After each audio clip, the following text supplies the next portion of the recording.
United States rather than put them into an ice bed? Why not put them in an empty ice bed at $127 a night rather than in a hotel room at $500 a night? They did it on purpose because when you put them in ice detention bed, they get a hearing in 35 days. Court records show 9 out of 10 people claim asylum, get order removal, they're gone. But if you release them and put them in a hotel room at $500 a night, their hearings can be 5, 7, 9 years. You pull out all appeals, and what are they hoping for then? That another Democrat administration is in power. They can warrant amnesty and amendments. This is about selling this country off for future political power. That's what it was. The law clearly says if you arrive at our border without proper documentation, you shall be detained. Not maybe, not thinking about it. Every president ever worked for it took border security seriously because you can't have national security if you don't have strong border security. We got to know who's coming in, what's coming in, where's coming in, why it's coming in, right? Even President Obama and President Clinton took some steps to secure the border because they understood national security was important.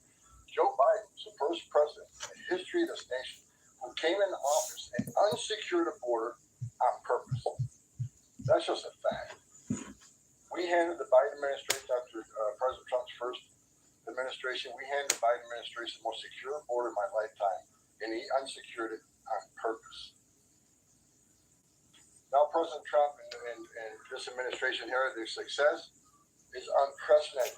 We beat Trump's first administration on border success. Border numbers are historic low. Today, as I'm standing here, we have the most secure border in the history of this nation. The numbers prove it. President Trump's policies are saving lives every day. There's been studies done that says 31% of women that make that journey through use of cartels get sexually assaulted. When President Trump has illegal immigration down 96%, when 96% less people are coming, how many women aren't being sexually assaulted by the cartels? How many children aren't dying making that journey? How many women and children aren't being sexually assaulted by the cartel? How many known suspected terrorists aren't making it into this country? How many pounds of fentanyl isn't getting into this country to kill young Americans? How many women and children aren't sex trafficked? Under Joe Biden, Morning. Happy Friday. Good morning. 4,000 aliens dying making that journey. We had 250,000 Americans dead from fentanyl that came across the open border. President Trump's policy saves lives every day. Even the border wall saves lives. People want to hate on the border wall. Every place a border barrier has been built, illegal migration's declined, illegal drug flows declined. But you know what no one talks about? The border wall saves lives. Because the most vulnerable, the women and children, can't get over that wall, which means they're going to a place where there's not a wall. And what's waiting on them? The men and women of the United States Border Patrol who will take care of those humanitarian needs. The health needs are off the bat. We just went over the numbers. Let me talk about a few numbers that are important to me. Under the Biden administration, we averaged over 11,000 many days, over 12,000, some days 15,000 illegal entrants in the United States. 15,000. You know what the number was last 24 hours? 178. 15,000 to 178. Unprecedented success. On an average day in the Biden administration, no one got away. People we knew crossed the border because they're on video, drone traffic or central traffic, crossed the border, weren't apprehended, weren't fingerprinted, weren't vetted. Average day under Joe Biden, more than 1,800 gotaways. Yesterday, 38. 38 too many? We'll get that to zero. But we went from 1,800 to 38. And finally, that was said earlier, under the first 100 days, was actually January 20th, April 1st, last year, 184,000 illegal aliens were released to the United States. Under this administration, amazing. 4 of them were material. Y'all see that? Criminal investigation. We needed them to testify in a serious criminal trial. 4 was extreme medical condition. We couldn't return them because they were in such bad shape. And 1 was humanitarian issue. This is unprecedented success. How you doing, George? The border secure. President Trump saving lives. How y'all doing? Happy Friday. Let's go Trump, for sure. President Trump. There is no equal, it's not even close. So God bless the men and women. Good morning, like and subscribe. God bless the men and women of ICE who We strap a gun to the hip every day, put on a Kevlar Like and subscribe. Good to morning. not only secure our border, protect our national security, but the ICE agents in the interior, they're removing public safety threats and national security How you threats doing, every Clark? day. Good morning. While you're all sleeping at 2 or 3 o'clock in the morning, there are men and women out there enforcing the law, making this country safe again. And we're going to keep doing it. It's full speed ahead. So I'll leave it at that. Awesome. Thank you, Tom. And thanks for all your great efforts. We do want to open it up to questions. If you have border-related questions for Mr. Holman, and I'm also happy to take any non-border-related questions. I'm happy to take border questions too, but Tom is here offering his time, so we encourage you to ask him questions. We'll start with our new media seat today. Like and subscribe. Like and subscribe. Good morning. Good Former morning. Hollywood entertainment lawyer. I didn't know that. Let's Rogan, get to 1,000. who got fed up with the far-left ideologies of California and now posts conservative political commentary online for his more than 7 million followers across all major platforms. He joins us today from the great state of Florida. Why don't you kick us off today, Rogan? Thank you, Caroline. In Trump's first 99 days, we've seen a coordinated assault on the rule of law by radical judges. We're thwarting his agenda with an unprecedented number of national injunctions. These judges are providing more due process to violent MS-13 and Good morning. Good morning. illegal aliens than they did for American citizens who peacefully protested on January 6th. As Stephen Miller has highlighted, it would be utterly ridiculous to have full trials and appeals for the more than 15 million illegal aliens that came across our border under Joe Biden. Many are now calling for Trump to circumvent these radical judges and consider suspending the writ of habeas corpus solely for these illegal aliens in accordance with the terms of Article 1, Section 9 of the United States Constitution, which explicitly allows for such a measure when there is a rebellion or invasion. There's strong precedent for this action, being that it was exercised by 3 of our greatest presidents, Abraham Lincoln, Ulysses S. Grant, How you doing, Greg? Democrats' favorite president of all time, FDR. All 3 of which are not only celebrated by historians, but are immortalized on our national currency with their faces on there. Furthermore, all 3 used it against American citizens, where in this instance, we would only be using it against illegal aliens.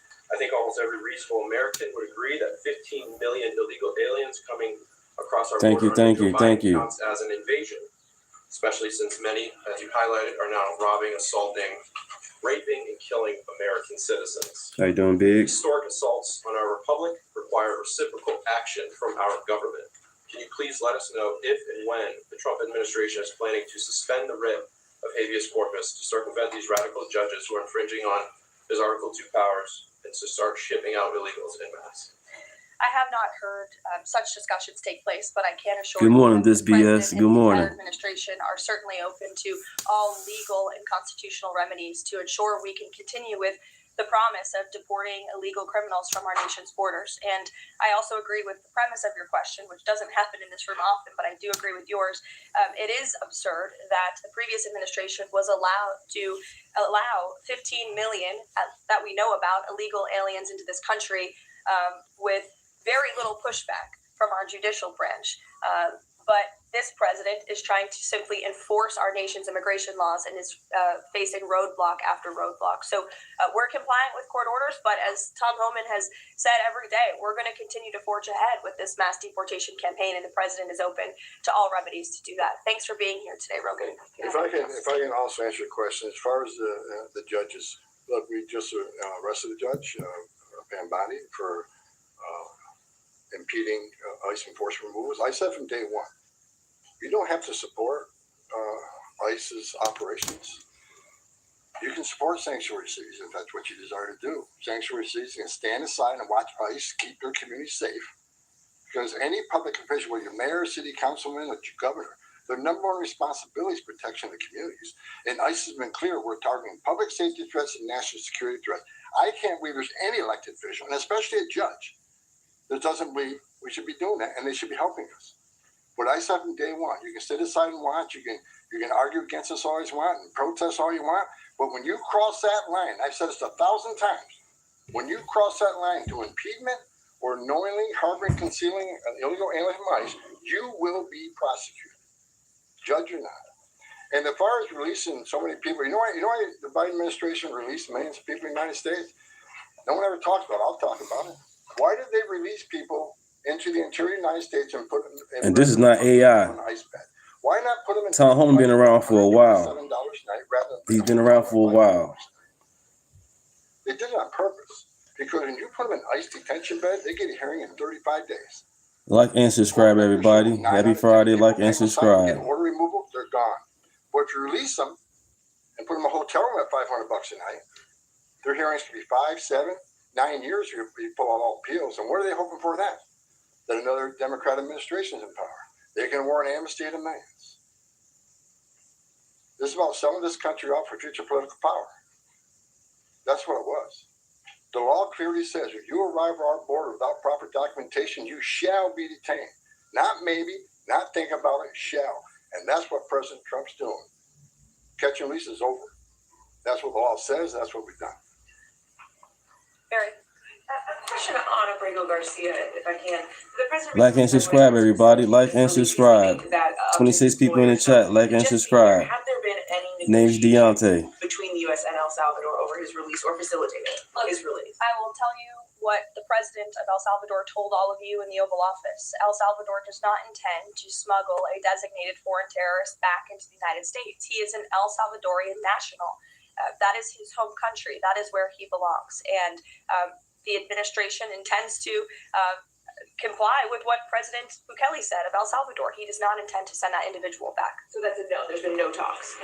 What I have told you is that the president of El Salvador has made this quite clear. Kate.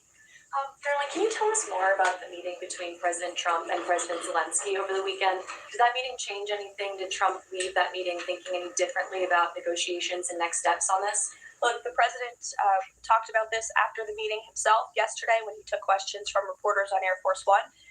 He thinks that he is increasingly frustrated with leaders of both countries. He wants to see a permanent ceasefire. I understand Vladimir Putin this morning offered a temporary ceasefire. The president has made it clear he wants to see a permanent ceasefire first to stop the killing, stop the bloodshed.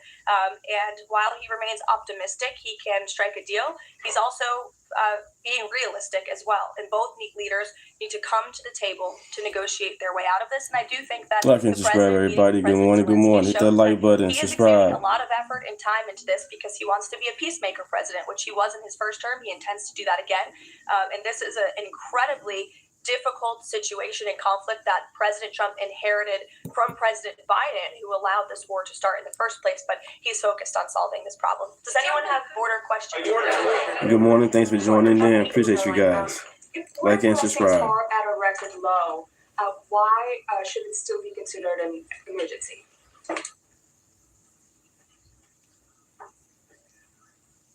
It's because of what has happened in the last administration.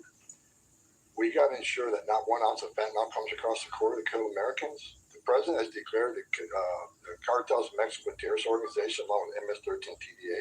They've killed more Americans than every terrorist organization in the world combined. It's an emergency till we shut it down. It's an emergency till the cartels are wiped off the face of this earth. President Trump's committed to saving every life. Now, I just mentioned gotaways 38 yesterday. Who are the gotaways? Where do they come from? We had over 2 million gotaways under Joe Biden's administration. Why did 2 million people pay more to get away? Under the Biden administration, you pay a cartel this amount of money to cross the border. Cartel's job ends at the border. To turn yourself in a green uniform. Like and subscribe, everybody. Happy Friday. Have a brother out. Free airline ticket to the city of your choice. Get a free hotel room. Get 3 meals a day. Get free medical care. Get work authorization in 90, 120 days, which is the real reason they came here. Why did 2 million people pay more to get away? Because they didn't want to be vetted. They didn't want to be fingerprinted. We've arrested over 400 people on the terrorist watch list coming across the southern border in 4 years. How many of the 2 million came from countries watching terror? You think it's zero? Then you're ignorant. This is the biggest national security failure this country's ever seen. This is the border emergency until we end it, end all of it. We're making good strides. Right now, it's still an emergency until we shut it down. Go ahead. This is a question for Mr. Homan. Late last week, there were 3 U.S. citizen children who were removed with their mothers who were in the United States illegally. There have been a federal judge in Louisiana who was appointed by President Trump said that he was concerned that there was, quote, no meaningful process. Are you concerned that due process, at least for the U.S. citizen children, is being flouted and that the speed at which the enforcement is being done could lead to errors, as was the case in the Kilmar and Abreu Garcia case. And then also, if you could give an update on the deportation numbers under this administration and whether you're pleased with them. First of all, I don't accept the term error in Abreu Garcia. There was an oversight. There was a withholding order. But things had changed. The facts around the withholding order has changed. He's now a terrorist, which is the withholding order set aside. And the game he was fearing from being removed out of Salvador no longer exists. So the facts around that case are totally different. I'll let the lawyers litigate that. But as far as the three USC kids, Thank you. I'd say from day one, Thank you. if you enter this country legally, it's a crime. If you remain in this country legally and you ignore a judge's order about deporting, Let's get to 1,000 people. Let's get to 1,000. Help a brother out. Like and subscribe. you put yourself in that position. Happy Friday. You put your family in that position. What we did is remove children with their mothers who requested the children depart with them. This was a parental decision. Parenting 101. The mothers made that choice. And I tell you what, we didn't do it. Oh, yeah, ICE, baby. Trump administration separating families again. No, we're keeping families together. So when a parent says, I want my 2-year-old baby to go with me, we made that happen. They weren't deported. We don't deport U.S. citizens. The parents made that decision, not the United States government. But I don't hear any questions about Lakin Riley had a mother. She's never going to see her child again. Rachel Morin, she had 5 children. Those children are never going to see their mom again. This administration is doing the right thing. Every public safety threat we arrest from this country and remove them, this country is much safer. So parents will make a decision what happens to their child. Having a U.S. citizen child does not make you immune from our laws. If that's the message we send the entire world, enter the country legally. It's a crime. Don't worry about it. Get order removed by an immigration judge. Don't worry about it. No one's looking for you. And have a U.S. citizen child and you're immune from our laws, you're never going to fix the border. People will keep putting themselves in harm's way. More women would die. More children would die crossing this border. We got a secure border by enforcing our laws. We're not making this up. We're enforcing laws under statute enacted by Congress. It's the right thing to do. Can you give an update on the deportation numbers under this administration? Mr. Holman, What are you asking for? We just provided the numbers. The number of deportations that have occurred under this administration, whether you're pleased with that. Like and subscribe, everybody. Last number is 46 people. Help a brother out. Like and subscribe. Am I happy with that? MAGA. Especially if you look at the ICE numbers. The ICE arrest removals are far beyond Biden. But I read the media. ICE, the deportations are behind Biden administration. Well, why? Because they counted border removals. We don't have 10.5 million people crossing the border. We don't have border removals. So Joe Biden could have deported 5% of his encounters, and the numbers will still be higher than us on the border removals because we have a secure border, the most secure border in the history of this nation. Compare apples to apples, ICE arrests and deportations are far more than Joe Biden. Caroline. Sure, go ahead. Mr. Holman, talking about the border wall, can you give us an update as far as how many miles are being built today? And is Mexico paying for it, as the president said they were going to? Well, first of all, I'll answer that question because I already answered it in my opening remarks. To date, since January 1st, there's been more than 85 miles of new border wall construction in various stages of that construction and planning.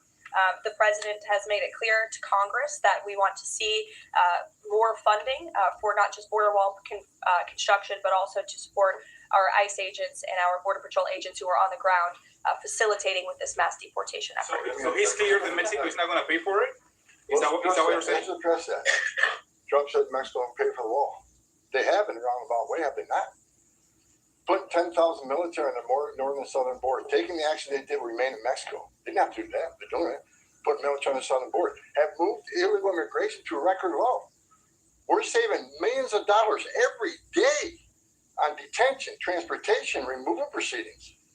We've more than made up for the cost of that wall because of the actions of Mexico. So is Mexico help build that wall? Yeah, because we're saving so much money, millions of dollars a day, that we can afford to build that wall. So actually, yes, they're helping to build the wall. John Melvin. Thanks a lot, Caroline. Mr. Holman, a question for you. You're the border czar. Can you give an estimate as to how many individuals are in the United States illegally? That's number one. And I'm sure you're very familiar with that number and estimate. And the second question is, I have a list that the White House put out of individuals, 100 ICE arrests since the beginning of the president's term. And the people are arrested for various very serious crimes. First-degree murder, convicted of rape, convicted of murder and aggravated burglary, sexual assault of a child. How many of That's the crazy. individuals that are in the United States illegally are people like this, really bad people?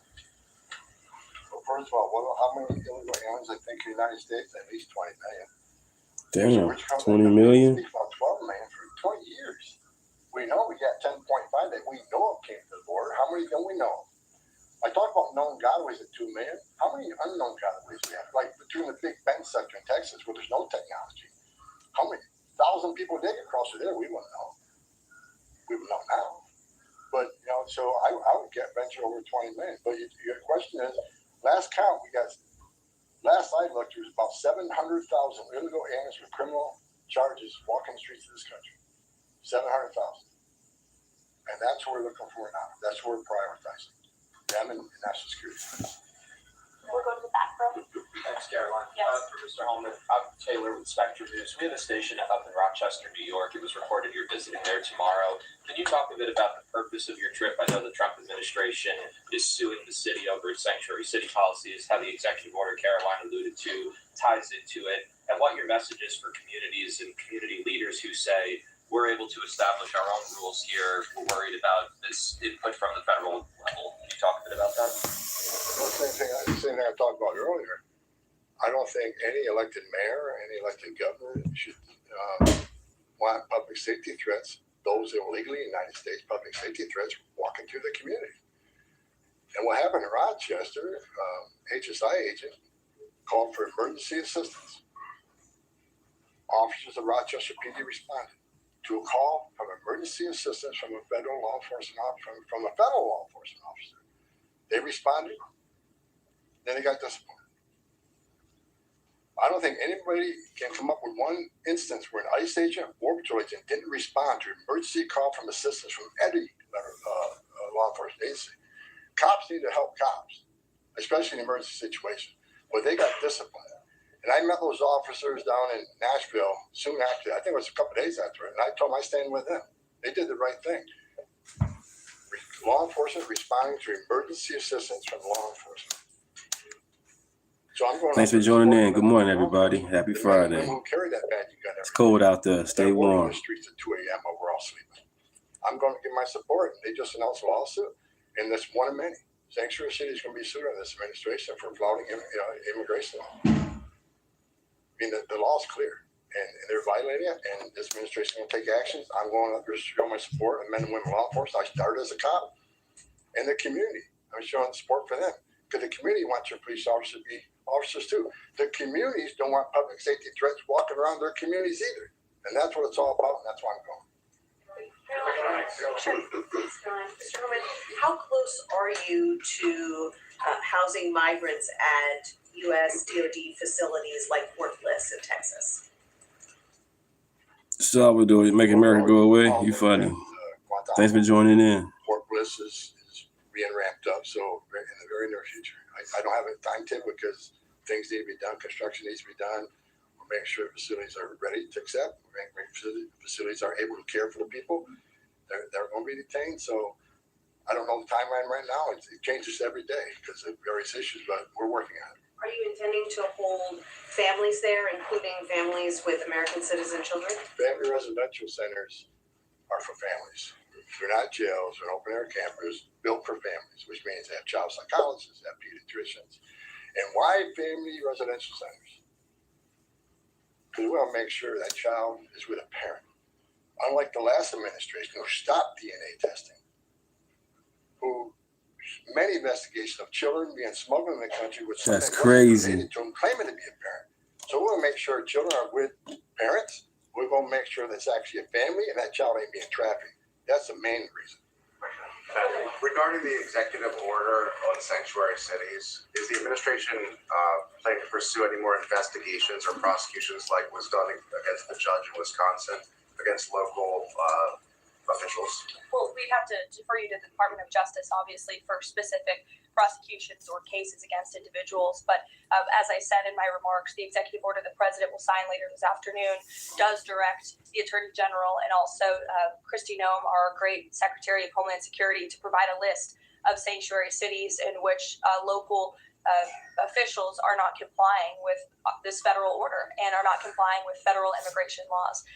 It's quite simple. Obey the law, respect the law, and don't obstruct federal immigration officials and Like law and subscribe, enforcement everybody. officials when they are simply trying to remove public safety threats. Trying to get to 1,000. Happy brother from out. our nation's communities. The American MAGA. public don't want illegal alien criminals in their communities. They made that quite clear on November 5th. And this administration is determined to enforce our nation's immigration laws. And we're happy to provide the text of that executive order. And as I said, the president will be signing it later this afternoon. Sure.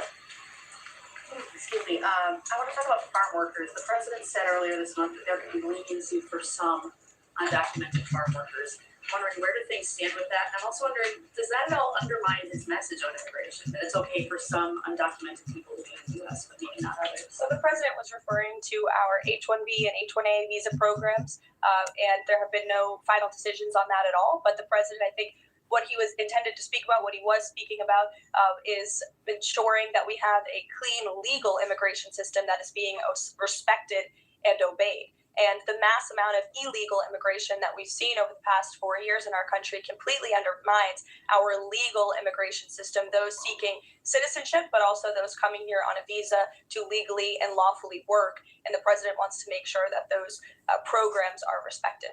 Reagan. Thanks, Caroline. My question is for Tom. Tom Reagan-Reese with the Daily Caller.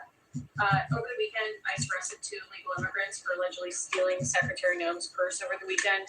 What can you tell us about these individuals' immigration history as well as their criminal history? I don't have the criminal history, but I know the one who stole the purse is supposedly in the country legally. But pick the wrong person to steal a purse from. I mean, Secretary Noem is a strong secretary. I know I've been talking about the success of men and women of Border Patrol and ICE, but under her strong leadership, she's a game changer. So I'm happy to work with her. Despite the media I've read that me and Kristi Noem are at different Thank you. Appreciate it. There's no daylight between us. We're both going to push the president's agenda. She's a strong secretary, and I'm glad she's in here. And I'm glad, again, that illegal alien? Pick the wrong person, steal a person. Mary Margaret, go ahead. Thank you, Caroline. I have 2 questions, one for Mr. Ullman, one for you on the White House Correspondents' Dinner. I'd like to start with you, though, Tom Ullman. This list has a very high number of sexual assaults on a child. Can you comment on that and why there's so many crimes against children committed by illegals in this country? I don't know why. It's sick. It's the worst crime in the world when you sexually assault a child, and the most innocent of us all. That's why. How you doing, Heather? That one time I was going to go to Boston, bring hell with me, and the media went crazy. At the time, Holman said he's going to go to Boston, bring hell with me. I was going to bring hell to illegal aliens that rape children. There's not more heinous crime, and as you can see, the amount of child rapists we've arrested under this administration, that could have been arrested under the Biden administration. They were out there. They had their final orders. They were out there, but they didn't go look for them. They were too busy releasing millions of illegal aliens in this country. And the numbers prove it. The removal numbers of criminals was the lowest. ICE had the lowest number of removals in the history of ICE under Joe. At the same time, yet Thank you, Craig. Thank you. illegal immigration on the border, ICE had the lowest numbers. Brian, thank you. Of the agency. That shows the difference between 2 administrations. We're looking for every one of them. People want to know, okay, when am I going to retire for the 3rd time? I'll retire when every public safety threat, national security threat, child rape is Let's go to 1,000, y'all. Let's get to 1,000. Like and subscribe. Really quick. Name is Alex Deontay. Thompson said at the White House Correspondents' Dinner, and I'm going to read his quote. President Biden's decline and its cover-up by the people around him is a reminder that every White House, regardless of the party, is capable of deception. We, myself included, miss a lot of this story, and some people trust us less because of it. Can you comment on those remarks and whether you agree with that assessment? I do agree with that assessment from Alex Thompson, who I understand won an award for writing a story months and perhaps years after the American people already knew that story to be true.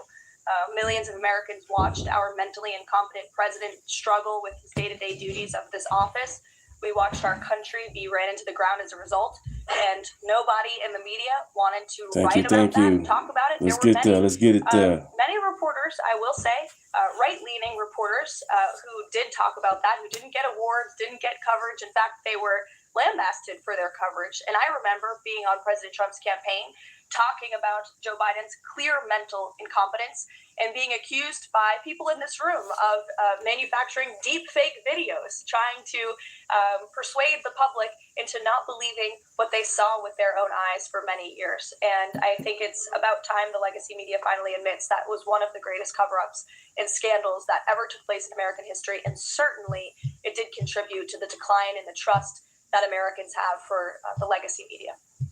Peter, which, by the way, is why we've made many changes to this briefing room in this White House. It's long overdue. Peter, go ahead. Thank you. A few things.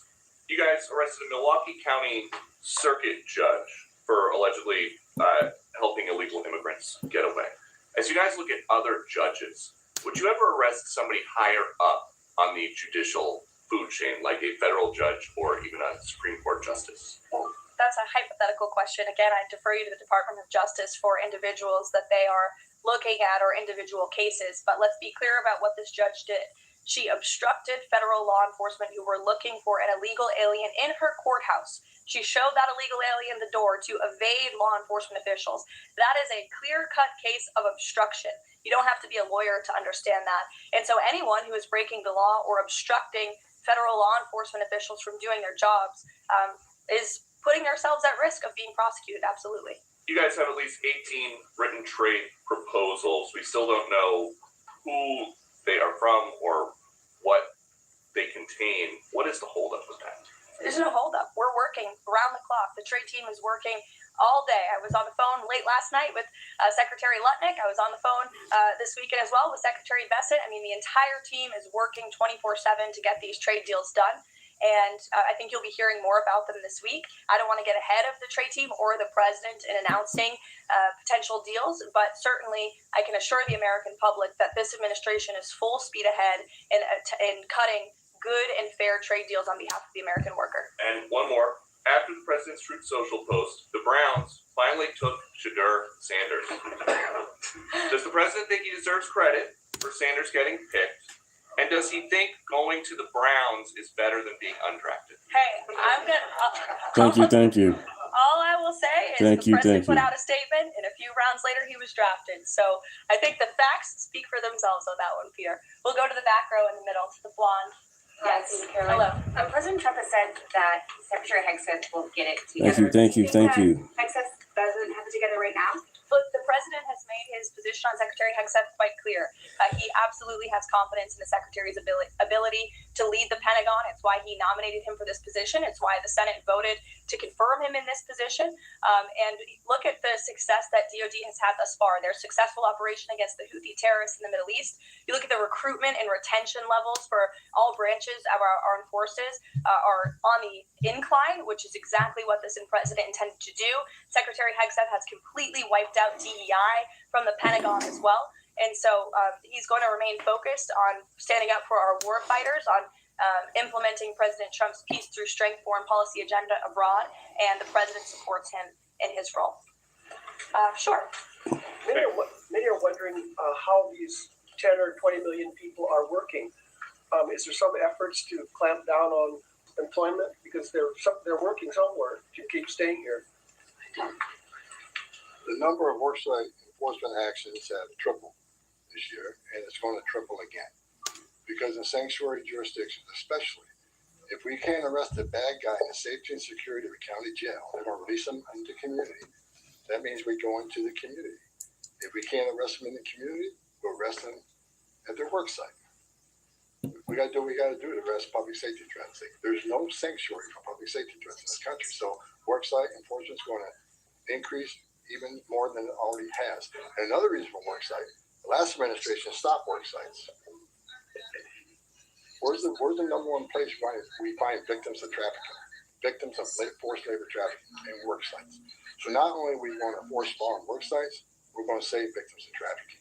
That's another reason we've increased worksite enforcement. Well, go ahead, Brian. Sure. We'll take one more question. This is for Mr. Holman. We all walk by these heinous yard signs that are along Pebble Beach.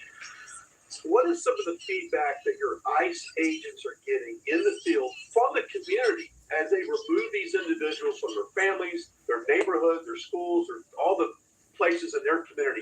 What's been the reaction that your ICE agents have got from the people who live amongst these individuals? The morale of ICE and Border Patrol is at all-time high because they're getting to uphold the oath they took and they're enforcing the law. Border Patrol and the Biden administration, I met with hundreds of them. They felt like Uber drivers and tourist agents. These men and women joined the ranks of ICE and Border Patrol to enforce the law, make the community safer, and protect national security. I hear it all the time. There's a lot of people in this country who don't like me. I don't care.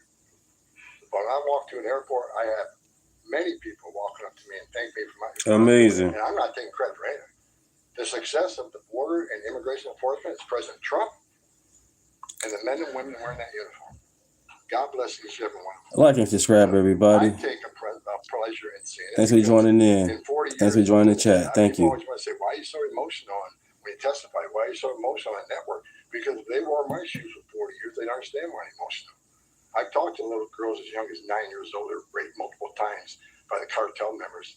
And when you get to your knees and you talk to that little girl and everything innocent and pure has been ripped from her, when you listen to Laken Riley, 17 minutes, that young lady fighting for her life.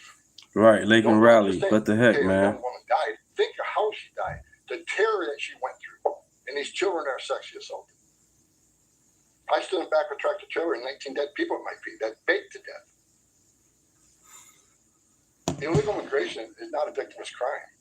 And so every sick person we take off the streets is Like and subscribe, everybody. Thanks for joining in. Happy Friday. much safer. Every illegal alien we arrest, public safety threat, one at a time makes this country safer. But I got one thing I need to say real quick before I leave. Take your notes from me. Take my notes from me. I'm going to read it. John, I don't want any misinterpretation when I'm reading it. The registration requirements under 8 U.S.C. 1302. If you're illegal alien in the United States, this message is for you. You cannot hide from ICE. We're actively looking for you. Federal law requires every alien in the United States who has been present Thank you. more than 30 days needs to register. For those 14 years or older, you need to be fingerprinted with the Department of Homeland Security. Federal law requires every alien in the United States to tell DHS in writing if you have a change in address within 10 days of change on that address. Failing to register with DHS and failing to tell DHS about your new address are criminal offenses, and they're going to be treated as such. Starting today. Make no mistake, if you're in the country illegally and you fail, How you doing, Smith? We will prosecute. Like and subscribe. Thanks for joining in. Then we'll deport. Name's Deontay. Second law, penalties for failure to depart. 8 U.S.C. 1253. If you're an alien inside the United States who has a final order, this message is for you. If you have a final order, the Trump administration is committed to enforcing our immigration laws, especially for those aliens who have received final orders of deportation.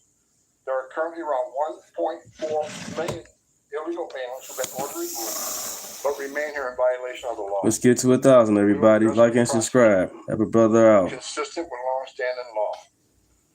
Those aliens for failing or refusing to depart, or who takes other related actions aimed at hindering their removal. You cannot open the door. You cannot answer questions. You cannot open your car door. No problem, Liberty. Consider it to evade law enforcement. Good morning, Liberty. Thanks for coming into the chat. If you fail to leave the Name is United States Deontay. after receiving a removal order, we can and will issue monetary fines up to $998 a day. Evading your arrest, knowing you have a final order for removal, is a criminal offense. We will get your affairs in order. If you're in the country illegally, Thank you work with us. so much. Thank you, If you guys. want home, Matt, Thank you. because we have to find you, deport you, and prosecute you. You'll have a bar placed under you, and you won't come back to this country. You won't be able to come back on a visitor's visa, a tourist visa. If you have a U.S. citizen child, can't petition for you. If you're in this country, well, you get your affairs in order and work with us. The Democrat Party is the party of the KKK. So what you talking about, Just a Bennett? few things. Look, I started the Border Patrol in 1984. I've been at this for over 40 years. I worked for 6 presidents. There's starting with Ronald Reagan. Thank Every you. president ever worked for. Thank you, Big. Appreciate it. Seriously, because you can't have national security if you don't have strong border security. We got to know who's coming in, what's coming in, where's No coming problem, in. Libby. Thank you. Even President Obama and President Clinton took some steps to secure the border because they understood national security was important. Joe Biden was the first president in the history of this nation who came in office and unsecured the border on purpose. That's just a fact. We handed the Biden administration, after President Trump's first administration, we handed the Biden administration the most secure border of my lifetime, and he unsecured it on purpose. Now, President Trump and Thank this you, Kelly. administration here, their success is unprecedented. We beat Thank you, Damon. Trump's first administration on border success. Border numbers are historic low. Today, as I'm standing here, we have the most secure border in the history of this nation. And the numbers prove it. President Trump's policies are saving lives every day. There's been studies done that says 31% of women that make that journey through use of cartels. Right. Look at this. Tom Holland and Obama. When President Trump has illegal immigration Now- down 96%, when 96% less people. That's crazy. So Tom Holland was cool with Obama, but now he's with Trump. Nobody don't like Tom all of a sudden. That's amazing, man. We gotta do better as people, y'all. People are coming. How many women aren't being sexually assaulted by the cartels? How many children aren't dying making that journey? How many women and children aren't being sex trafficked into this nation? How many known suspected terrorists aren't making it into this country? How many pounds of fentanyl isn't getting into this country to kill young Americans? How many women and children aren't sex trafficked? Under Joe Biden, sex trafficking is up 600%. We had 4,000 aliens dying making that journey. We had 250,000 Americans dead from fentanyl that came across the open border. President Trump's policy saves lives every day. Even the border wall saves lives. People want to hate on the border wall. Every place a border barrier has been built, illegal migration's declined, illegal drug flows declined. But you know what no one talks about? The border wall saves lives. Because the most vulnerable, the women and children, can't get over that wall, which means they're going to a place where there's not a wall. And what's waiting on them? The men and women of the United States Border Patrol who will take care of those humanitarian needs, the health aides right off the bat. We just went over the numbers. Let me talk about a few numbers that are important to me. Under the Biden administration, we averaged over 11,000 many days, over 12,000, even some days 15,000 illegal entrants in the United States. 15,000. You know what the number was last 24 hours? 178. 15,000 to 178. Unprecedented success. On average, 7-1. That's funny. Known gotaways. People we knew crossed the border because they're on video, drone traffic, or sensor traffic. Crossed the country, crossed the border, weren't apprehended, weren't fingerprinted, weren't vetted. Average day under Joe Biden, more than 1,800 gotaways. Yesterday, 38. 38 too many? We'll get that to zero.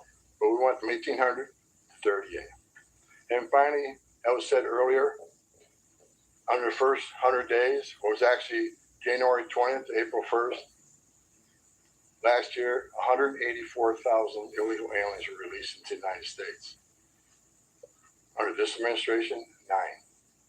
4 of them were material witnesses in a criminal investigation. We need them here to testify in a serious criminal trial. 4 was extreme medical conditions. We couldn't return them because they were in such bad shape. And 1 was humanitarian issue. This is unprecedented success. The border secure. President Trump saving lives. President Trump has proven no one does it better than President Trump. There is no equal, it's not even close. So God bless the men and women of the Border Patrol. God bless the men and women of ICE who strap a gun to their hip every day, put on a Kevlar vest to not only secure our border and protect our national security, but the ICE agents in the interior, they're removing public safety threats and national security threats every day. While you're all sleeping at 2, 3 o'clock in the morning, there are men and women out there enforcing the law and making this country safe again. And we're going to keep doing it. It's full speed ahead. So I'll leave it at that. Awesome. Thank you, Tom, and thanks for all your great efforts. We do want to open it up to questions. If you have border-related questions for Mr. Holman, and I'm also happy to take any non-border-related questions. I'm happy to How you take doing, border Terry? questions too, but Tom is here offering his time, so we encourage you to ask him questions. We'll start with our new media seat today. As always, Rogan O'Hanley, former Hollywood entertainment lawyer, I didn't know that, Rogan, who got fed up with the far-left ideologies of California and now posts conservative political commentary online for his more than 7 million followers across all major platforms. He joins us today from the great state of Florida. Why don't you kick us off today, Rogan? Thank you, Caroline. In Trump's first 99 days, we've seen a coordinated assault on the rule of law by radical judges. We're thwarting his agenda with an unprecedented number of national injunctions. These judges are providing more due process to violent MS-13 and Tren de Aragua illegal aliens than they did for American citizens who peacefully protested on January 6th. As Stephen Miller has highlighted, it would be utterly ridiculous to have full trials and appeals for the more than 15 million illegal aliens that came across our border under Joe Biden. Many are now calling for Trump to circumvent these radical judges and consider suspending the writ of habeas corpus solely for these illegal aliens in accordance with the terms of Article 1, Section 9 of the United States Constitution, which explicitly allows for such a measure when there is a rebellion or invasion. There's strong precedent for this action, being that it was exercised by 3 of our greatest presidents, Abraham Lincoln, Ulysses S. Grant, and Democrats' favorite president of all time, FDR. All 3 of which are not only celebrated by historians, but are immortalized on our national currency with their faces on there. Furthermore, all 3 used it against American citizens, where in this instance, we would only be using it against illegal aliens.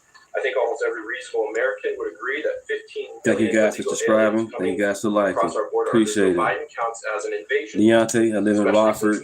It's cold out here. Negative degrees. It's all good though. American citizens. Historic assaults on our republic require reciprocal action from our government. Can you please let us know if and when the Trump administration is planning to suspend the writ of habeas corpus to circumvent these radical judges who are infringing on his Article 2 powers and to start shipping out illegals in? I have not heard such discussions take place, but I can assure you that the president and the entire administration are certainly open to all legal and constitutional remedies to ensure we can continue with the promise of deporting illegal criminals from our nation's borders. And I also agree with the premise of your question, which doesn't happen in this room often, but I do agree with yours. It is absurd that the previous administration was allowed to allow 15 million that we know about illegal aliens into this country with very little pushback from our judicial branch. But this president is trying to simply enforce our nation's immigration laws and is facing roadblock after roadblock. So we're compliant with court orders, but as Tom Homan has said every day, we're going to continue to forge ahead with this mass deportation campaign, and the president is open to all remedies to do that. Thanks for being here today, Rogan. If I can also answer your question, as far as the judges, look, we just arrested a judge. You like his hair, how funny. Like and subscribe. Thanks for joining in the chat. I said from day one, you don't have to support ICE's operations. You can support sanctuary cities if that's what you desire to do. Sanctuary cities can stand aside and watch ICE keep their community safe. Because any public official, whether you're mayor, city councilman, or governor, their number one responsibility is protection of communities. And ICE has been clear, we're targeting public safety threats and national security threats. I can't believe there's any elected official, and especially a judge, that doesn't believe we should be doing that, and they should be helping us. But I said from day one, you can sit aside and watch, you can argue against us all you want, and protest all you want, but when you cross that line, I've said this 1,000 times, when you cross that line to impediment or knowingly harboring, concealing an illegal alien from ICE, you will be prosecuted, judge or not. And as far as releasing so many people, you know why the Biden administration released millions of people in the United States? No one ever talks about it. I'll talk about it. Why did they release people into the interior United States and put them, rather than put them into an ice bed? Why not put them in an empty ice bed, $127 a night, rather than in a hotel room at $500 a night? They did it on purpose, because when you put them in an ice detention bed, they get a hearing in 35 days. Court records show 9 out of 10 people claim asylum, get order removal, they're gone. But if you release them and put them in a hotel room at $500 a night, their hearings could be 5, 7. Oh, the readout. Oh, man. And what are they hoping for that? That another Democrat administration? They can warrant amnesty in my ass.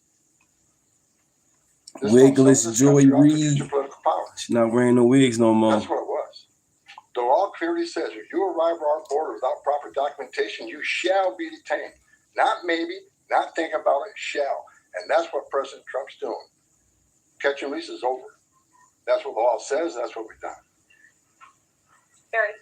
A question on Abrego Garcia, if I can. The president recently said when it comes to facilitating his release, he's leaving that up to his lawyer. So just to be clear, have there been any negotiations between the U.S. and El Salvador over his release or facilitating his release? I will tell you what the president of El Salvador told all of you in the Oval Office. El Salvador does not intend to smuggle a designated foreign terrorist back into the United States. He is an El Salvadorian national. That is his home country. That is where he belongs. And the administration intends to comply with what President Bukele said of El Salvador. He does not intend to send that individual back. So that's a no. There's been no talks. What I have told you is that the president of El Salvador. What I have told you. Listen. Marilyn, can you tell us more about the meeting between President Trump and President Zelensky over the weekend? Did that meeting change anything? Did Trump leave that meeting thinking any differently about negotiations and next steps on this? Look, the president talked about this after the meeting himself yesterday when he took questions from reporters on Air Force One. He thinks that he is increasingly frustrated with leaders of both countries. He wants to see a permanent ceasefire. I understand Vladimir Putin this morning offered a temporary ceasefire. The president has made it clear he wants to see a permanent ceasefire first to stop the killing, stop the bloodshed. And while he remains optimistic he can strike a deal, he's also being realistic as well. And both leaders need to come to the table to negotiate their way out of this. And I do think that the president meeting with President Zelensky shows that he is exuding a lot of effort and time into this because he wants to be a peacemaker president, which he was in his first term. He intends to do that again. And this is an incredibly difficult situation and conflict that President Trump inherited from President Biden, who allowed this war to start in the first place, but he's focused on solving this problem. Does anyone have border questions? Sure. Okay. Thank you, Caroline. If border crossings are at a record low, why should it still be considered an emergency?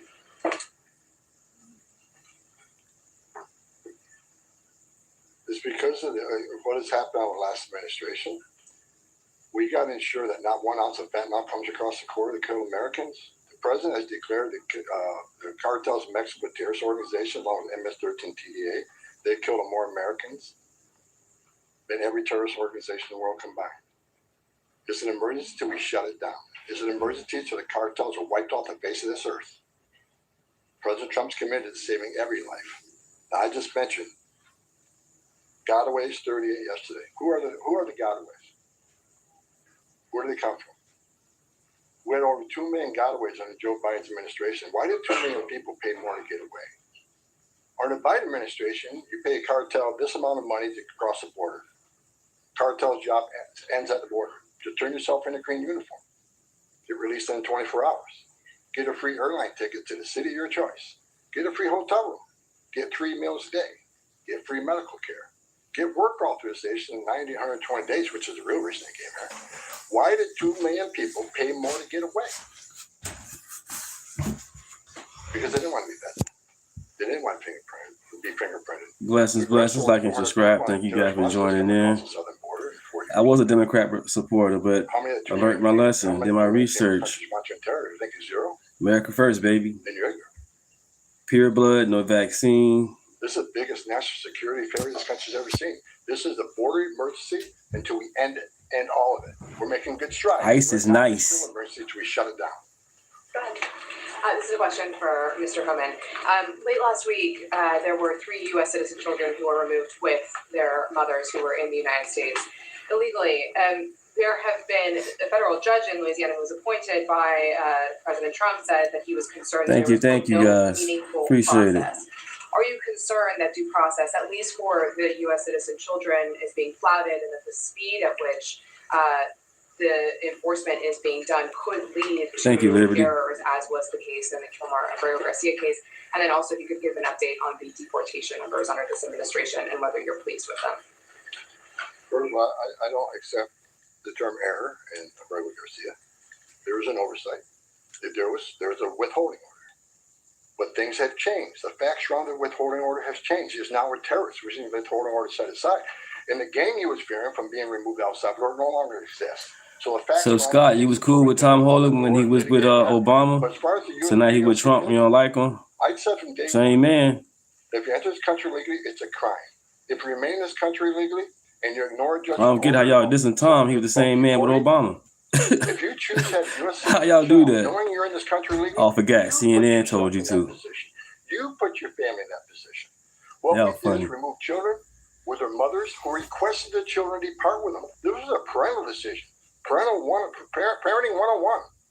The mothers made that choice. And I tell you what, we didn't do it. The story today be Trump administration separating families again. No, we're keeping families together. So when a parent says, I want my 2-year-old baby to go with me, we made that happen. They weren't deported. We don't deport U.S. citizens. The parents made that decision, not the United States government. But I don't. Now my daddy is God, bro. Lakin Roddy had a mother. She's never going to see. And my father passed away years ago. My father is God. Richard Moore. So it's all good, though. Those children are never going to see their mom again. Say probably 12 years old, Deontay. Probably so. Every public safety threat we arrest from this country and remove them, this country is much safer. So parents will make a decision what happens to their child. Having a U.S. citizen child does not make you immune from our laws. If that's the message we send the entire world, enter the country legally. It's a crime. Don't worry about it. Get order removed by an immigration judge. Don't worry about it. No one's looking for you. And have a U.S. citizen child and you're immune from our laws, you're never going to fix the border. People will keep putting themselves in harm's way. More women would die. More children would die crossing this border. We got to secure a border by enforcing our laws. We're not making this up. We're enforcing laws under statute enacted by Congress, and it's the right thing to do. Can you give an update on the deportation numbers under this administration? Mr. Holman. What are you asking for? We just provided the numbers. The number of deportations that have occurred under this administration, whether you're pleased with that. Last number is got 139,000 deportations.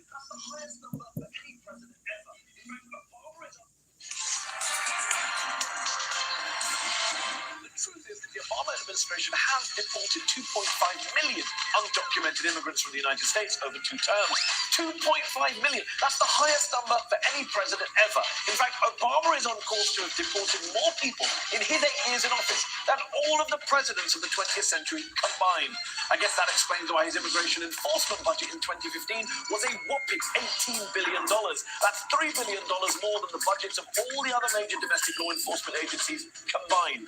Now, the Obama administration says the vast majority of the people it deports are people with criminal records, felons, threats to national security, which sounds reasonable, except that a study in 2014 found that 2/3 of deportation cases involve people who had committed minor infractions, including traffic violations, or had no criminal record at all. But never forget that until Donald Trump came along, he was the deporter-in-chief.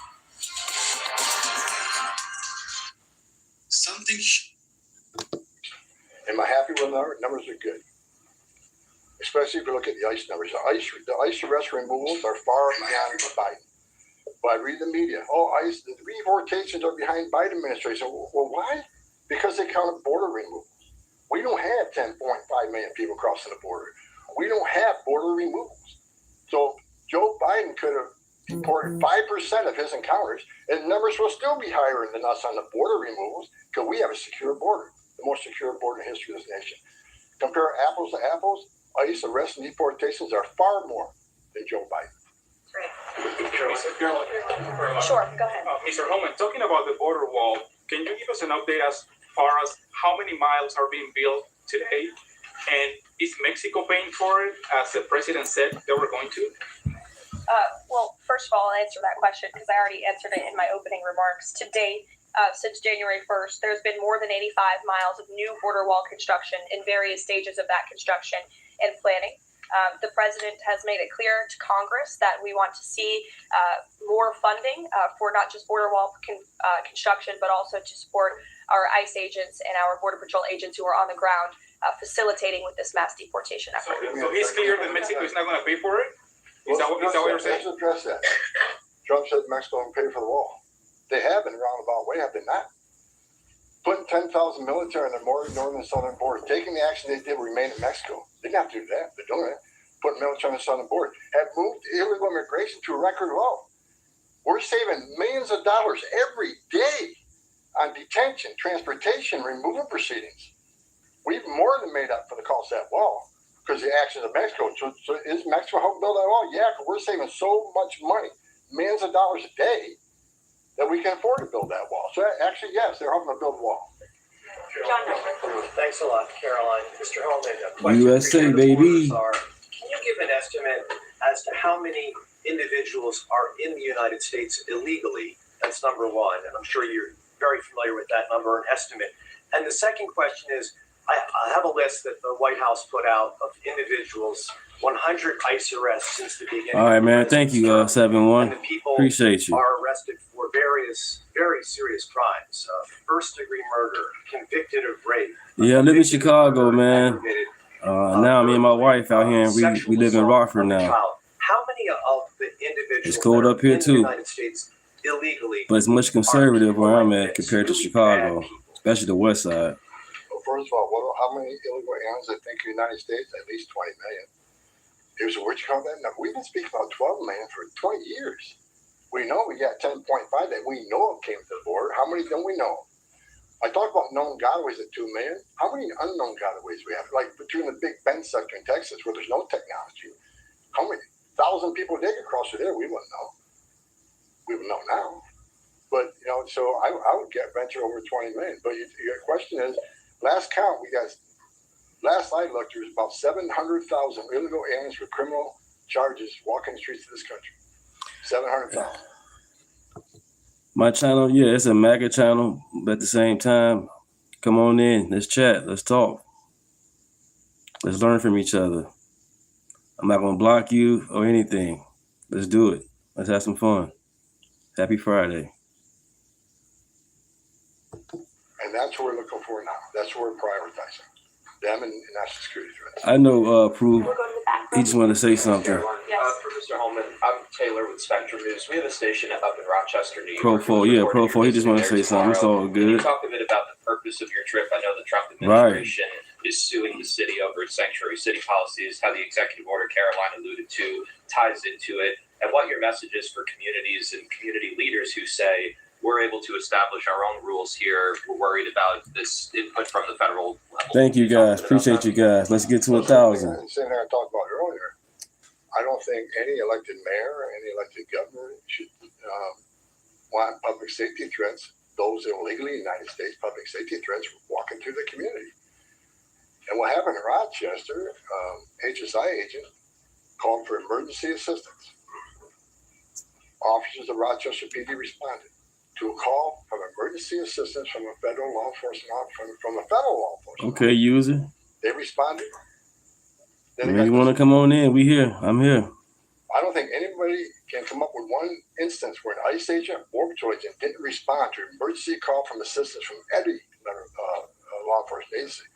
Cops need to help cops, especially in emergency situations. But they got disciplined. And I met those officers down in Nashville soon after. I think it was a couple of days after it. And I told them I stand with them. They did the right thing. Law enforcement responding to emergency assistance from law enforcement. So I'm going up there to support the men and women law enforcement. The men and women who carry that badge and gun every day. They're working the streets at 2 a.m. while we're all sleeping. I'm going to give my support. And they just announced a lawsuit. And that's one of many. Sanctuary City is going to be sued on this administration for flouting immigration law. I mean, the law is clear, and they're violating it, and this administration is going to take actions. I'm going up there to show my support of men and women law enforcement. I started as a cop, and the community. I'm showing support for them, because the community wants your police officers to be officers too. The communities don't want public safety threats walking around their communities either, and that's what it's all about, and that's why I'm going. Mr. Holman, how close are you to housing migrants at U.S. DoD facilities like Fort Bliss in Texas? Well, we're already housing at Guantanamo. Fort Bliss is being ramped up, so in the very near future. I don't have a timetable because things need to be done, construction needs to be done. We're making sure the facilities are ready to accept. We're making sure the facilities are able to care for the people. They're going to be detained, so I don't know the timeline right now. It changes every day because of various issues, but we're working on it. Are you intending to hold families there, including families with American citizen children? Family residential centers are for families. They're not jails, they're open air campers built for families, which means they have child psychologists, they have pediatricians. And why family residential centers? Because we want to make sure that child is with a parent. Unlike the last Let's have some fun. Let's switch it up, you guys. who Yeah, this chick lied. So the Somali girl claims the ICE agents beat the hell out of her and called her the horrible N-word. And that's totally credible. Check this out. Like and subscribe. But now I would like to call Nasser Ahmed for her to testimony and say a few words. Does this mic work? Yeah, it works. Hello. You can see okay, yeah. If this mic works. You're at a press conference with a mic in front of you. Does this mic work? The dude was just talking. Goofy. You're probably nervous. Hi, hello. I am very grateful to have this opportunity to speak in front of everyone, and thank you to my senator for representing me and the people behind me for representing me. I can never be more grateful than I am right now. I'm not used to the attention and the fame, unwanted fame that I am receiving right now. Because you lied. My image is out there, but it's an image for a reason. It's an image that I will carry. She spit on the officer and tried to kick him. She lied. For the rest of my life. And I am proud. I am proud to say that I've survived ICE. I'm proud to say that I've stood up for what is right. And people are saying... Stuck like she just, like they went to war. It's like she came face to face with the Klan. Many people are saying, including my family and friends, that I will go down in history. Is a liar. And I will carry this on my shoulders. Yeah, so I got kidnapped by ICE. Damn. So now we're going to get into You got kidnapped story by of ICE. I'm sorry, I don't find you credible when you say things like kidnap, because that's a left-wing talking point. Yeah, you got detained by ICE. Nobody kidnapped you. When someone kidnapped you, that's breaking the law. But people can detain you. Yeah, law enforcement can detain. I got kidnapped. Yeah. made me stand here today. So that story is I got kidnapped by ICE. So ICE, my neighborhood is a very Somali neighborhood. It's Fraud is legal. Somali Fraud is bad. There's many Somalis that live here. This shit is funny. And they kidnapped me. They took me. They arrested and detained me for 2 days, and I was put in county jail. Then there was this ICE agent who called me a racial slur. So with my skin color and me being a Black person, in America, I go through a lot. I see a lot. I've experienced a lot of things. Maybe she just I'm also Somali, and I'm gonna say Hey Wang, I'm pretty sure they're gonna show you the video. I can show you the video if you want me to before they even get to it. No, really? It's out there. She lied. Man. So ICE agents are going up to people. Yep. Just watch the video. Crazy. I do not believe that. That is crazy. Okay, maybe I'd mask ICE agents calling you the N-word. I can see if it was 1930, or maybe 1950 or the 60s. Yeah, but come on. It's 2026.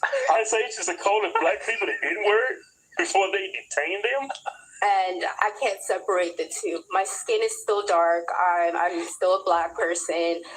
And I'm just a Black person of Somali descent. My ethnic origin is Somali, but I'm Black. I'm a person who's Black under America.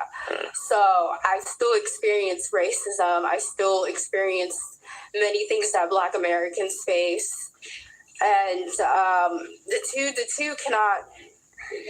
can exist, and many people don't really realize that, because what they see is Somalis, they can't be Black and they can't be Somali, but that's not the case. You know why she's saying that? She's trying to prove a case that she faces racism.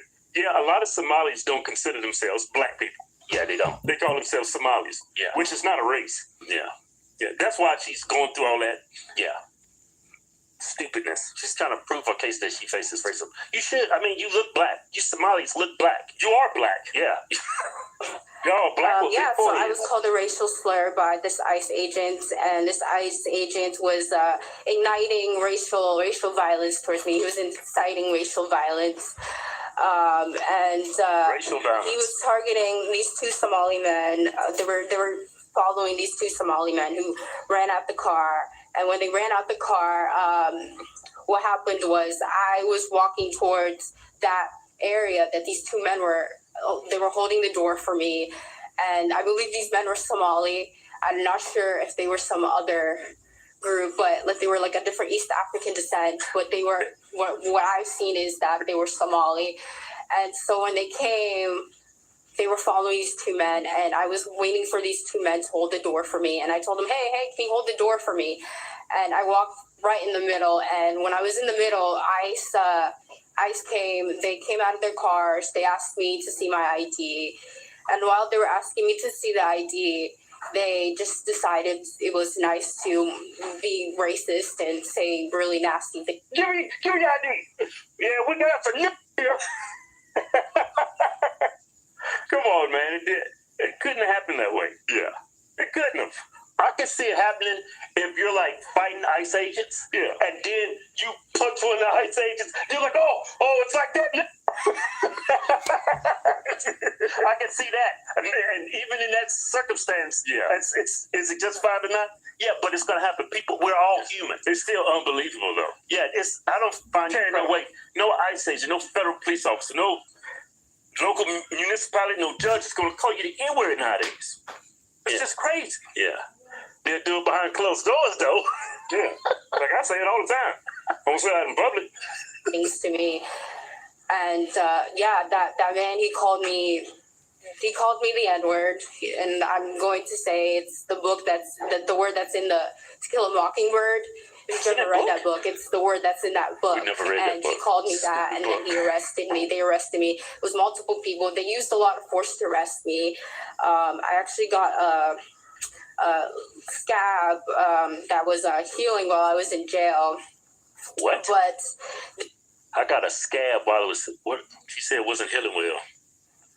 So she said, "Let me put this big fat wet Band-Aid on." That was healing while I was in jail.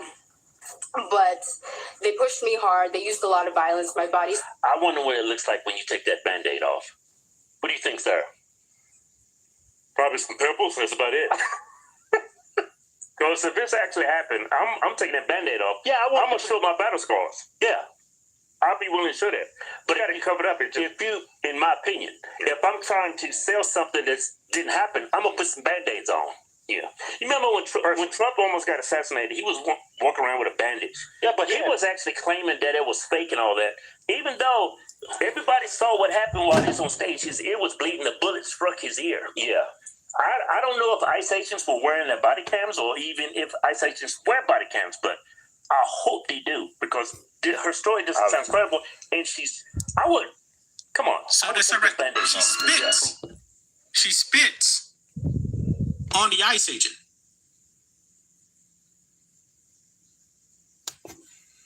Crying because she was so scared because she was with her dog. She was so scared that her dog got hurt. She was so scared for her life. We were both crying together. We were holding each other tight. And I'll never forget, like, the fear that we both felt in our hearts that day. And it's like... This clip, guys, is not going to play the sound. I believe there's some music here. But this is her right here. You can't miss her. She's wearing that little headdress thing. And she said that she was roughed up by ICE. That her ankles were shackled. Her legs were shackled. Look at this. So that's her right. She spits. She spits on the ICE agent. She spit at him. Look, I'm going to play it again. Look closely. She spit at him.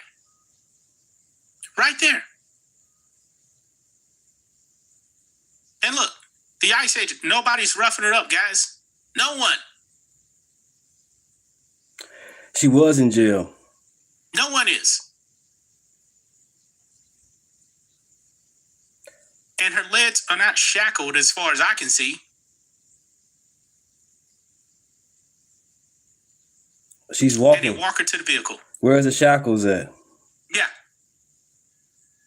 But she said she was roughed up. She said she was roughed up.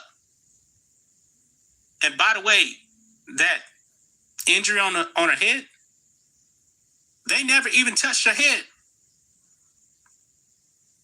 How's it, guys, man, that these people decide to lie in an age where everybody has a camera? Everyone has a video. There's the proof. I want to bet, guys, if she There's actually the had an proof. injury, Somebody gonna debunk that? How you gonna debunk the proof? That's it was 4K. already there.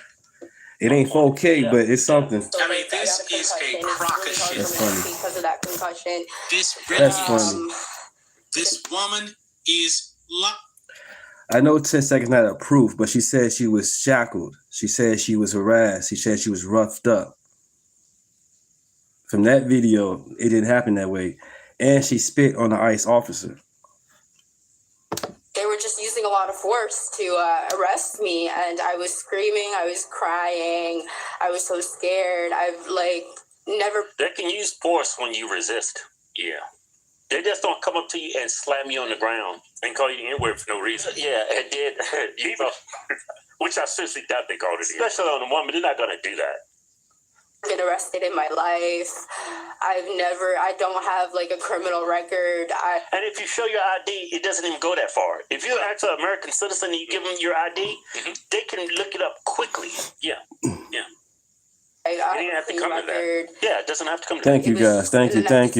Let's get to 1,000. Detainment. I thought you was kidnapped. I was literal cuffs put on my legs, cuffs on my hands, and during the I didn't say it's proof. She said she was roughed up.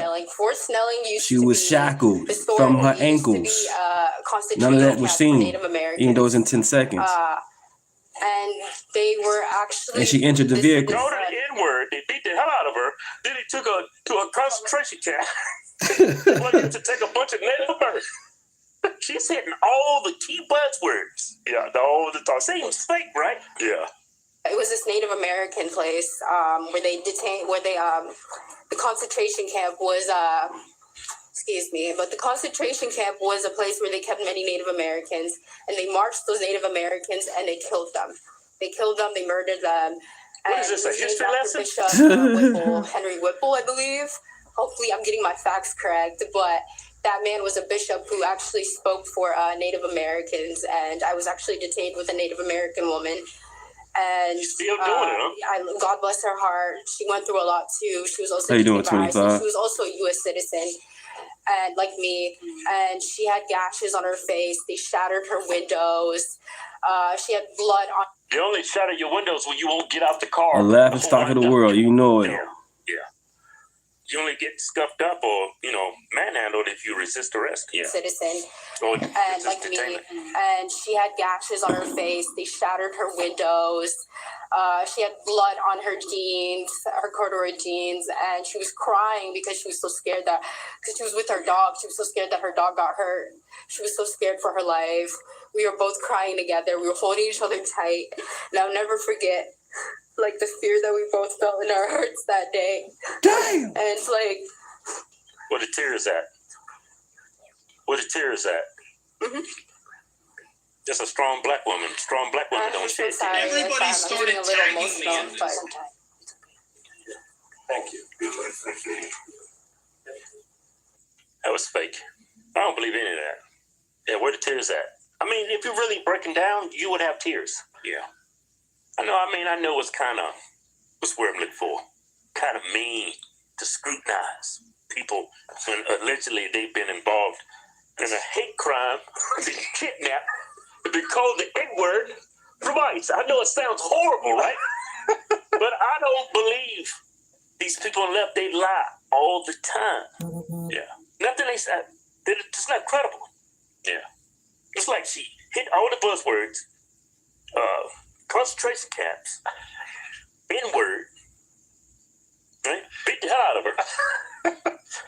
Yeah, hey, who knows what happened? Yeah. Nobody's gonna manhandle you if you resist it. If you're not resisting. But seriously, if I got my head busted wide open, I'm showing everybody. Yeah, I want everybody to see that. Yeah. Especially if I got stitches underneath this, but I don't even think you put Band-Aids over stitches. Yeah. Man, I don't believe her. Just don't. Sorry. I may be a black man, but I ain't stupid. That's funny.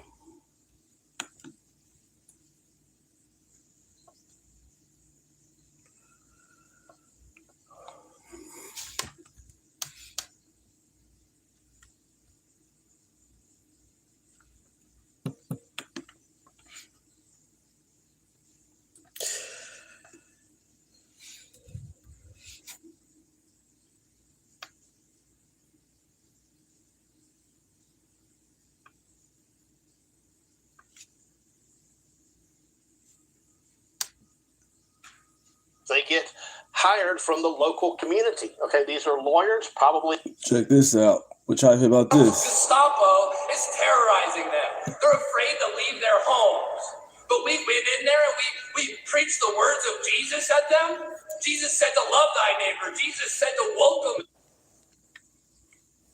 If that was a black church, I don't think they would have done all that. And that lady, she's a reverend, going to a church, you can't do that. That's crazy. What y'all think? Aliens from faraway places. But we're terrorists? They're calling me a professional agitator now? Well, yes, I am. I am an agitator because people need to be agitated. What they're doing to this nation is unconstitutional. It is inhumane. It is treason. It is disgusting. ICE is the complete opposite of Christianity. You cannot be an ICE agent and be a pastor. That is a white supremacist church. As long as that pastor is allowed to preach there, it is a hateful church. Those are not Christians. A white man talking about white supremacy. That's funny. Those are evil people if they support that. So we will continue to fight. We will continue to stand up for our Black, Latino, and all communities because we care. Because we care about humanity. Because we care about the Constitution. So you know, Pam Bondi, Like and subscribe, everybody. come and give me charges. So be Happy it. Friday. Yeah, so I want to comment on Nikema Levy-Armstrong's arrest. It's a gross abuse of power, and she should immediately be released. Boy. So we got to follow up on the bombshell news story. Thanks for subscribing, James. Okay, involving the BLM activists and the communists who are now facing accountability for invading a church in Minneapolis, Minnesota, and stopping Christians from being able to worship, okay, violating their First Amendment rights, okay, violating the FACE Act, occupying a Christian church while screaming profanities at worshipers, including children. Now, we have an update to the story. At the beginning of the day, we talked about the BLM activists who were arrested, right? They were arrested first. They got them first, right? They got the black women first. Then they got... Hey, Zach, you know, Obama had ICE agents too, and they did the same thing. Where were you at when Obama was doing it? Communist white man, communist agitator, William Kelly, okay? This guy who has a severe case of Trump derangement, probably one of the most severe cases that we've ever seen, okay? Yeah, this guy got arrested too. Unsurprisingly, right? In my first video, I said that this guy, he certainly was going to be arrested, okay? Now, the real question came down to Don Lemonade, okay? And no, they was not. Unfortunately, I have to inform you guys. He said the tactics got completely different. No, it's not. The only thing difference is the media is pushing it. And the media is telling the people to go out there and agitate the ICE agents. And so is the governor and the mayor. They did the same thing here in Illinois, go against ICE. They didn't do that when Obama was in office. Everybody cooperated with ICE. I'm 43 years old. Lived in Chicago. Summer of love. That was some bullshit. You had people that didn't even live in Chicago. People that didn't even live in Chicago coming in and tearing up Chicago. Madison and Laramie, Roosevelt, Division. Those main streets. They tore them up, burnt them down. Businesses can't even come back no more. That's bullshit. I voted for common sense. I'm not here to change nobody's vote. I'm here to share information and learn from you guys. Thank you. Happy Friday. Like and subscribe. Donna Lemonade is getting off for now, okay, because a woke magistrate judge refused to charge Don Lemon, even though initially it looked as if Don Lemon was actually going to be charged. At least that's what was reported by Politico, because his name appeared among 8 defendants in a federal court docket, which was reviewed by Politico. So they initially put out news that Don Lemon was charged, right? But again, this woke judge decided, nah, we're good. We're going to let Don Lemon get away. That's crazy. With domestic terrorism, right? Violating. Help a brother out, like and subscribe. Thank you. Because he's a journalist, right? So it seems as if Don Lemon's excuse, at least for now, has worked out in his favor, claiming, well, I was just there to do journalism. However, the DOJ has bad news for Donna Lemonade, because this is not over. So without further ado, let's go ahead and get into this. The vice president isn't the only Trump administration official who has been here. Attorney General Pam Bondi is also in the Twin Cities. And today she posted photos and videos of 2 arrests in connection with the protests at City's Church in St. Paul last weekend. Like I said before, they're not easy on the eyes, right? I can see why these people are so passionate about woke activism, right? I mean, let's be real. If I got this unlucky when it comes to the genetic lottery, right? I'd be a woke activist too, right? I feel like it's the only thing that can make me feel good about myself, right? So, hey, it is what it is. But you know what they say? God don't like ugly. That's what they say. Jonah Kaplan has the latest. The Trump administration had not been shy about its intentions, and on Thursday it followed through. Agents arresting community activist and civil rights attorney Nikema Levy-Armstrong and St. Paul School Board member Chantel Allen. Okay, Zach, what point are you making on the there? ground and a chopper in the air in downtown Minneapolis. The White House then posting what appears to be an altered image of Armstrong's arrest.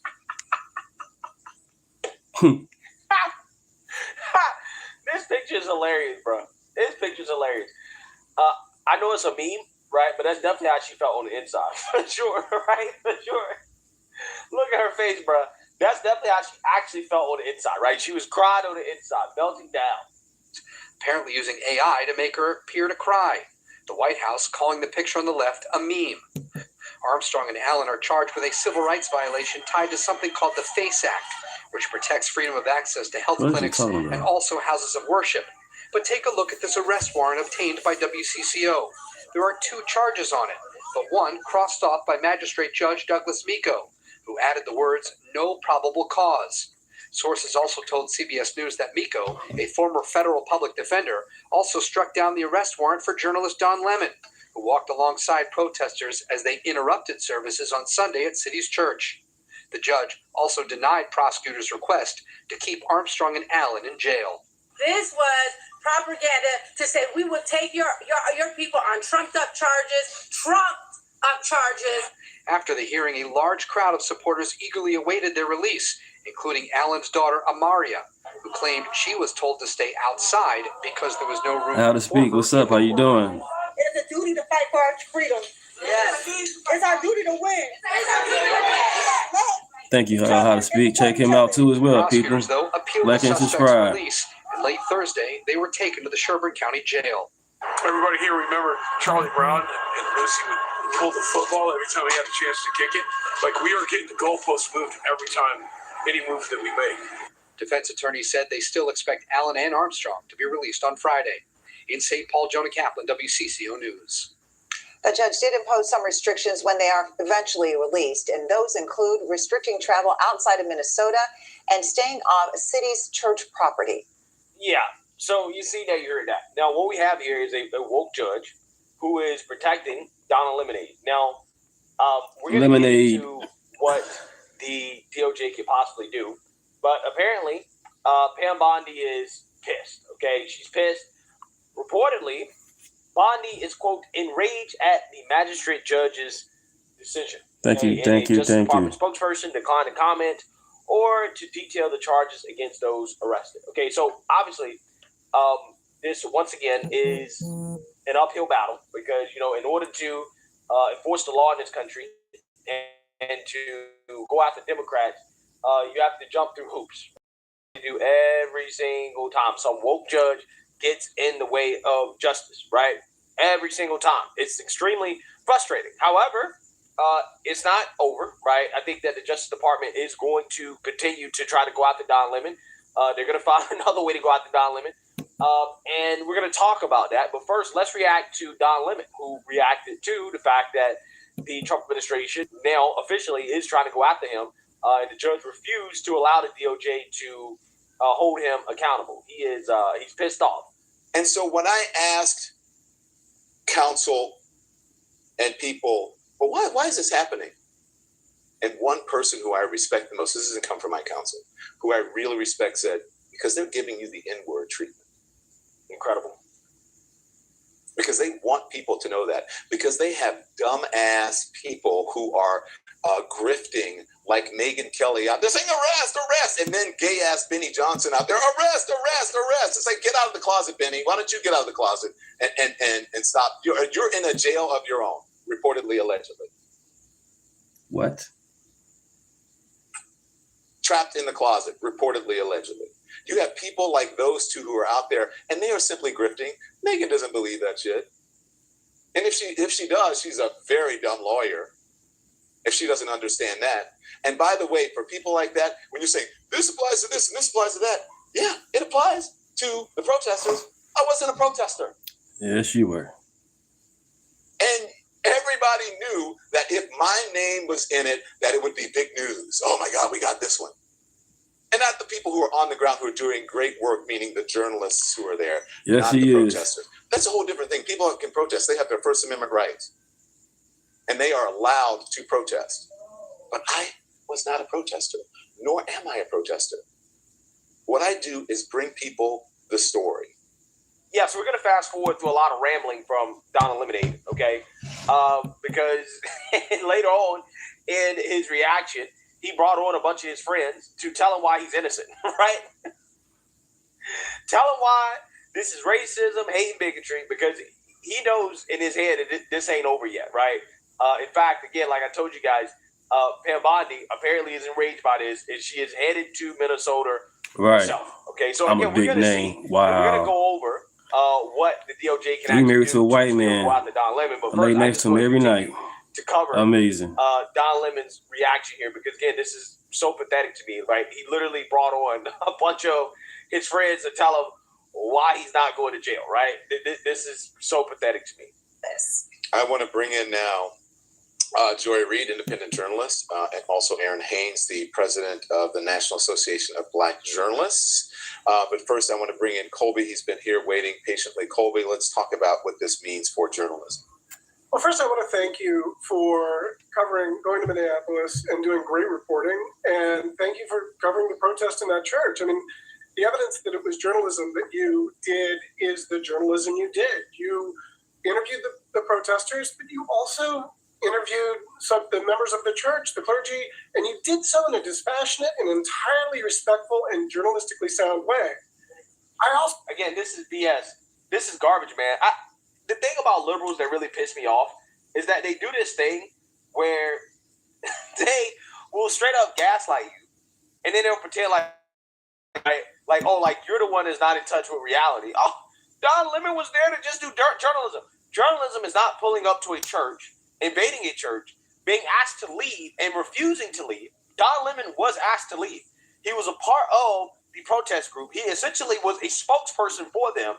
While in the church, he made all types of excuses for why it's okay for them to be there and why what they're doing is okay. That's not journalism. He was a propaganda. Joyless Reed. Oh, yeah, definitely. A paid propagandist, allegedly, on behalf of these domestic terrorists. That's not journalism, right? Basically, what they're establishing here is that you can effectively get away with violating people's First Amendment rights if you take out your phone and say, hey, I'm just recording. I'm just documenting this. I'm a journalist, right? That's what they're doing. He's trying to use a loophole.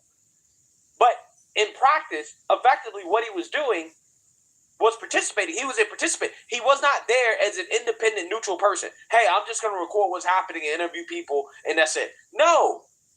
He was actively promoting what was happening. Actively promoting, actively supporting it. And it's all on camera. That's the crazy part about it.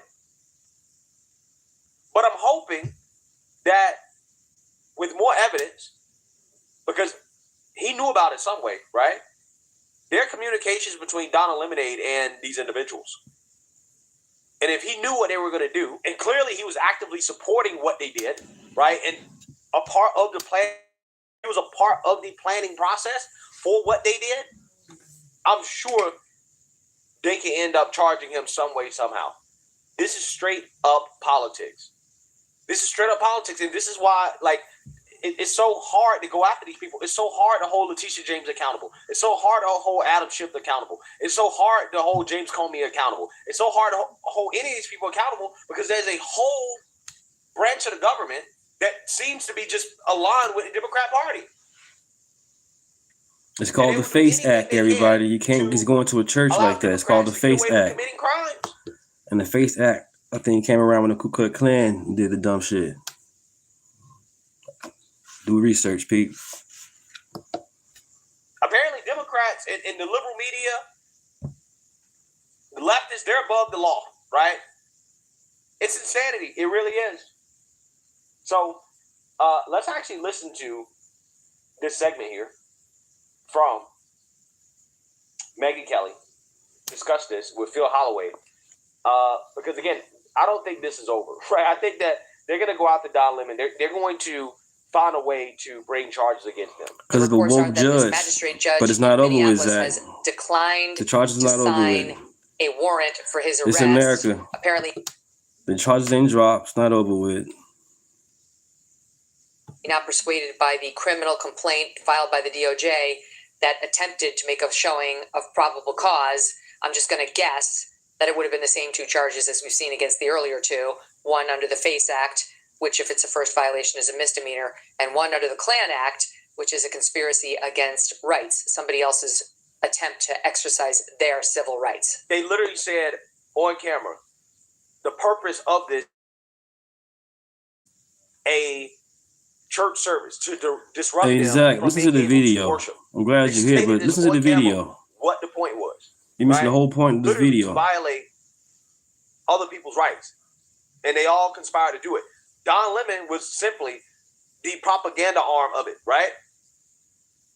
And I don't think you should just be allowed to get away with it. I don't think you should just loophole your way out of it. Well, I was a journalist. I wasn't an activist. I wasn't a protester. Even though on fucking video, the dude is flat out supporting what's happening. It's not neutral coverage.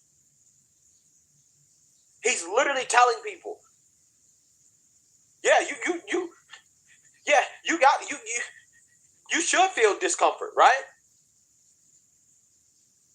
It's okay if they're here. You have to deal with it, right? This is their First Amendment right, even though it's not.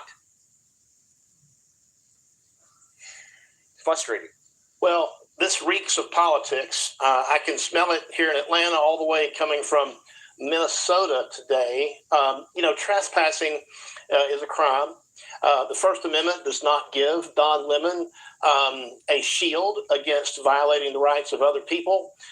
Merely holding a microphone and calling yourself a journalist might make you a journalist within the meaning of the Fourth Amendment, but it doesn't mean that you get to use it as a defense to violate other people's First Amendment rights. It's insane. It's so insane to think about. That's why it's so frustrating. It's like, come on, bro. Really? We all saw on video that he was definitely a protester. He was a part of the activist group. It's important to understand, Megan, magistrate judges, federal magistrate judges, they are not appointed by any president. They're not confirmed by the Senate. They are hired as contractors by the judges who are the appointed judges on the court. So they are essentially employees. They get hired from the local community. Okay, these are lawyers, probably people with certain political connections who wound up getting these jobs. And so when you factor all this in together, along with the fact that there have been warrants that were issued for other three, I smell politics, and it reeks. I believe that's what it's about. Now, the Justice Department is not stuck here. They can always go to the grand jury and they can get an indictment. This magistrate's word is not and will not be, mark my words, the last one on the subject. So they would have to go to a federal grand jury that's already impaneled. That right? Isn't that how it works? Yeah. And you kind of get in front of it and you make your case on how Don Lemon violated the elements of both of these laws. Yeah, one way or another, it can go to a federal grand jury. Now, what I don't know, I think there might be a way. I was trying to research this before we came on air. Might be a way for prosecutors to get another bite at the apple by going to an Article 3 judge or perhaps a different court. Meaning a district court judge who's been placed with lifetime tenure. Yeah, but their options, look, Don Lemon has won round one, and it's probably, like I said, due to politics, but I don't think it's over for him. I've seen the same videos and the evidence that you have and that your audience has seen, and what I see is a person who is acting together with people who are committing a crime. He is encouraging. He's an active participant. Right. He's encouraging just by being there, and that takes you out of the realm of being a casual observer and squarely into the realm of being a participant. It doesn't take much to be an accessory. It simply takes. Dude is literally on camera promoting the protesters and trying to convince the church people that, hey, you know, you can't worship right now. Your rights are being violated, but that's okay. It's okay that you feel discomfort. It's okay that your kids are crying. They have to leave the church, that they can't worship. And some fucking judge is saying, oh, well, he was just being a journalist. Facts that would show that you were actively involved, that you encouraged, that you helped in some way, even if it's just a tiny way, and just by being there and giving inspiration to those people, I think that could perhaps be enough. So I think Don Lemon. Well, let's not forget, Phil, that he showed up with his cameras, which actually is encouragement to the BLM types. That's what they wanted. They wanted to make a splash with it. They loved the fact that they were on camera with Don Lemon. There's video of him hugging and this Nakima Levy Armstrong. Clearly, the two of them are very familiar with one another. He knew what was happening at a church, or others did. That was obvious.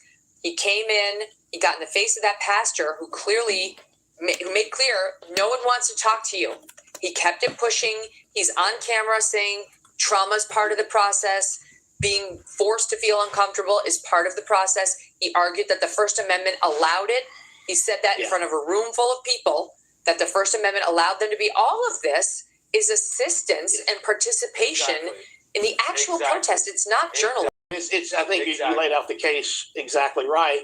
It's squarely in the realm of participation. He's not just a bystander. I think no one would dispute that someone, even if it's an amateur journalist or a former CNN journalist, Don Lemon has a First Amendment right to engage in news gathering and airing the news, showing the news. Nobody disputes that, but you can't take that step over into the other arena and become an active participant.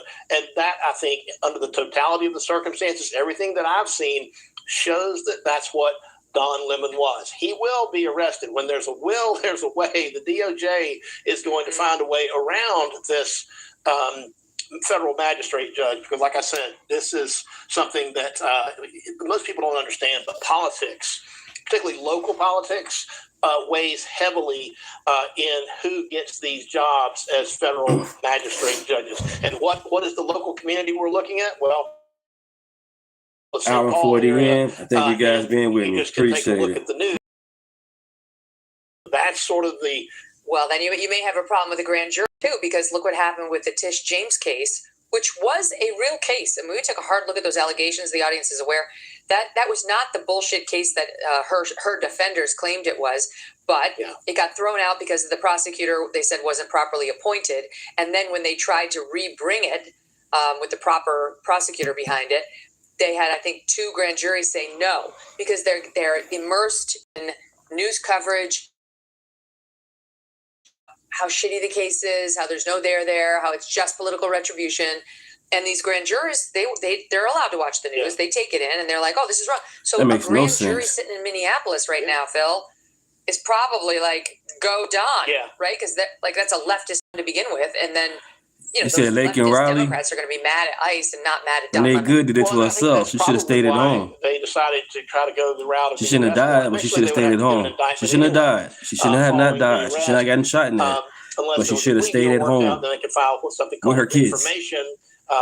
If somebody's going to plead guilty, and you can bypass the grand jury. But I think that's why they went the route of seeking the arrest warrant from the federal magistrates. Look, the local cops could have gone in and found a local judge to make these arrests too, because that was trespassing. It was lots of other things probably that violated state law. But when the local authorities refused to do their duty, they refused to do their sworn duty to protect the community, to enforce and carry out the laws. Somebody else has to step in and do it. The federal government is not well suited for this. This is typically the kind of thing that the locals should do.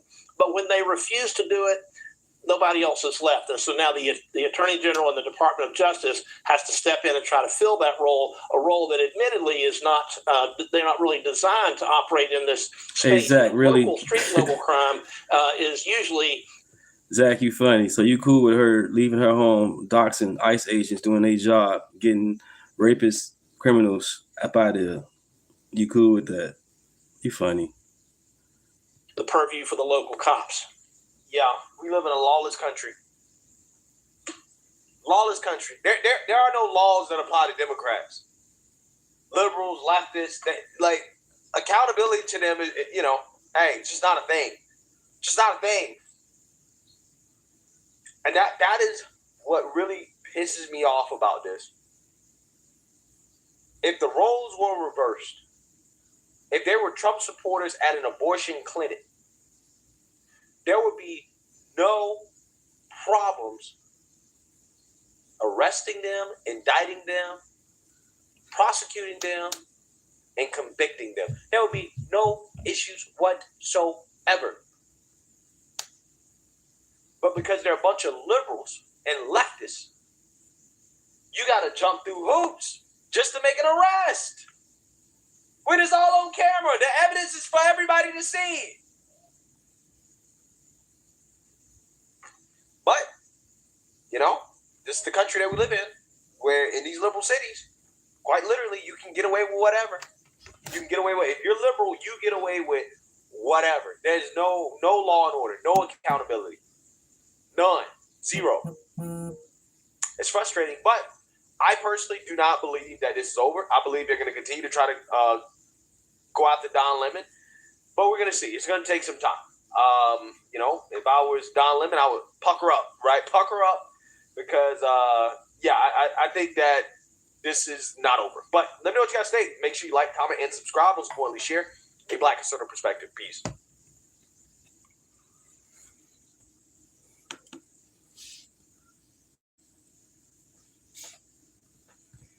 Let's give you some Sky News.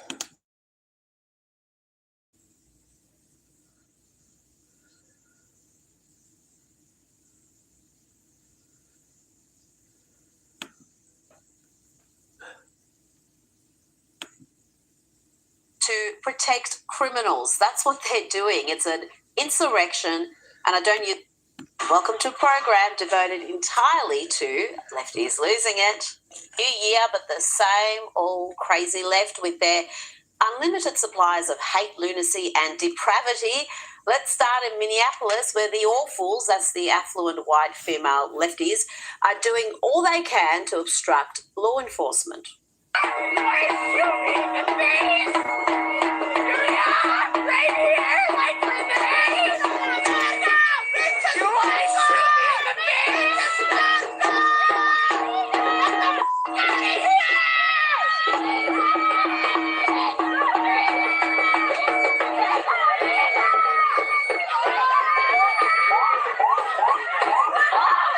Doing everything they can to provoke and obstruct, to protect criminals. That's what they're doing. It's an insurrection, and I don't use that word lightly, an insurrection provoked by this sort of reckless rhetoric. Let's hear from the Minnesota, Tampon Tim Walls, who claims ICE agents are hunting and kidnapping innocent people. ICE agents are going door to door, ordering people to point out where their neighbors of color live. They're pulling over people indiscriminately, including U.S. citizens, and demanding to see their papers. And at grocery stores, at bus stops, even at our schools, they're breaking windows. No problem, Liberty. Thank you. Down the street, just plain grabbing Minnesotans and shoving them into unmarked vans. Damn. Kidnapping innocent people with no warning and no due process. Just reckless craziness. And here he claims ICE agents are committing atrocities. And if you see these ICE agents in your neighborhood, take out that phone and hit record. Help us create a database of the atrocities against Minnesotans, not just to establish a record for posterity, but to bank evidence for future prosecution. Let's look at some of these protesters. They're not just filming, they are obstructing, they are violent, and they are committing crimes. Here they steal a rifle and ammunition from a weapons locker vehicle.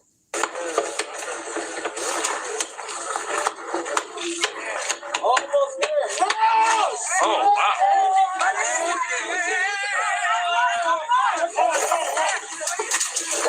Oh, my God. Where are the cops? And here is a little more lawlessness from Minneapolis with law enforcement vehicles being destroyed.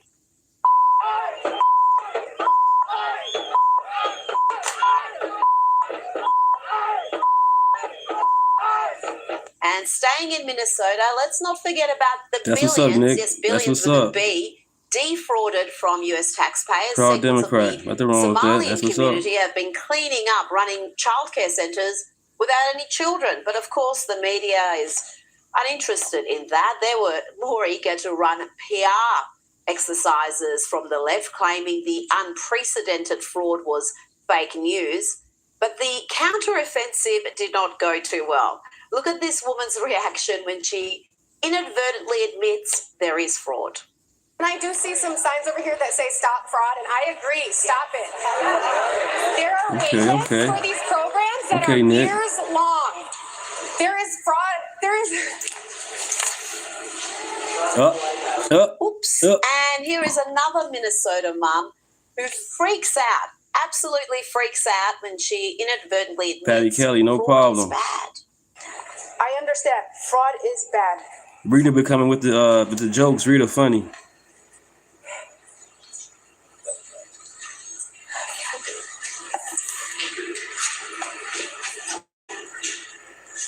Oh. Damn! Damn! Look at all them damn Karens. Look at them. Look at them. Hey, y'all, we got to vote these Karens, man. We got to outvote these Karens. We got to outvote these male and female Karens. Vote these. We got to outvote them. They show up to anything and everything. Do no research. We got to outvote these people, y'all. Vote for common sense.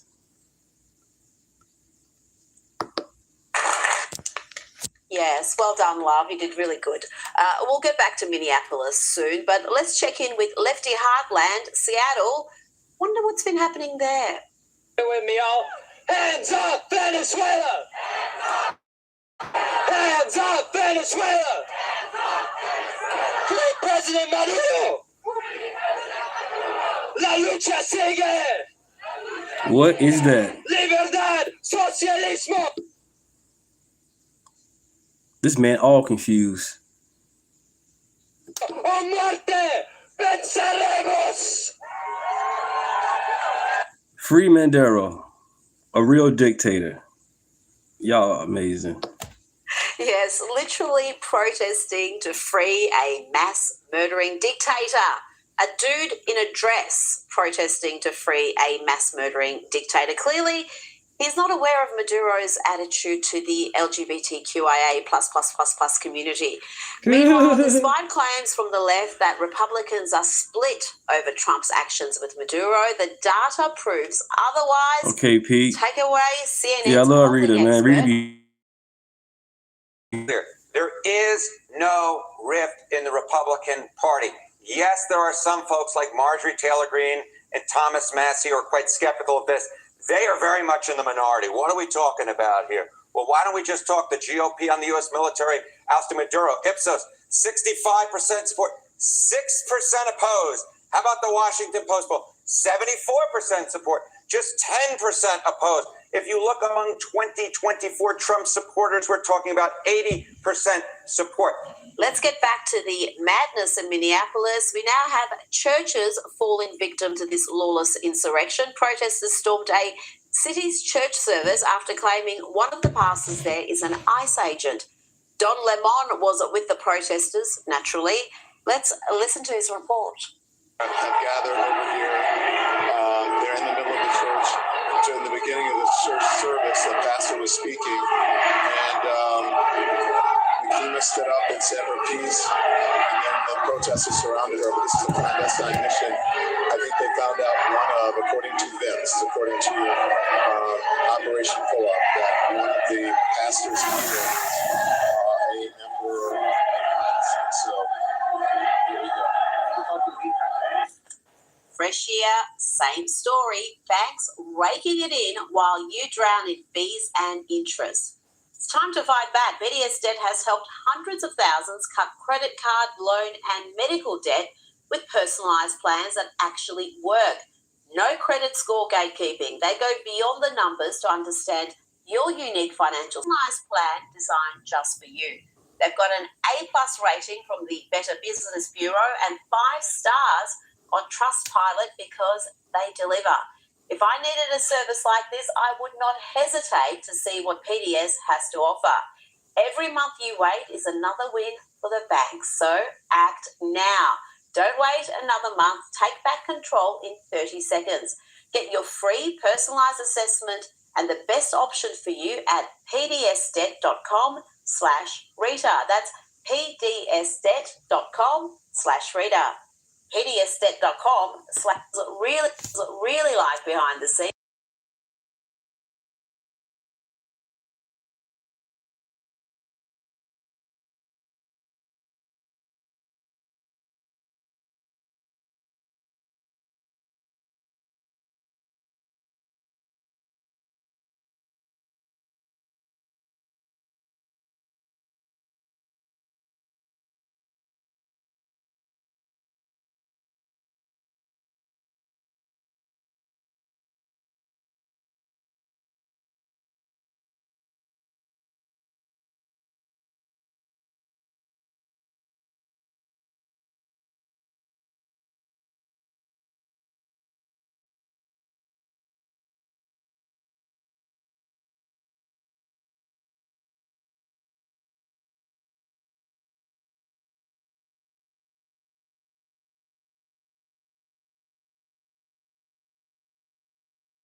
Democrats.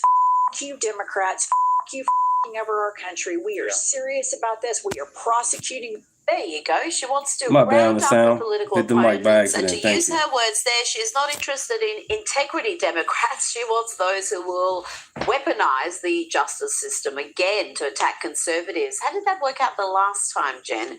Now, I've long said a septum ring is a signal to the world, a warning of serious mental health issues. And here's further proof of that theory. This woman, I think, doesn't just need a straitjacket. I think she needs a jail cell.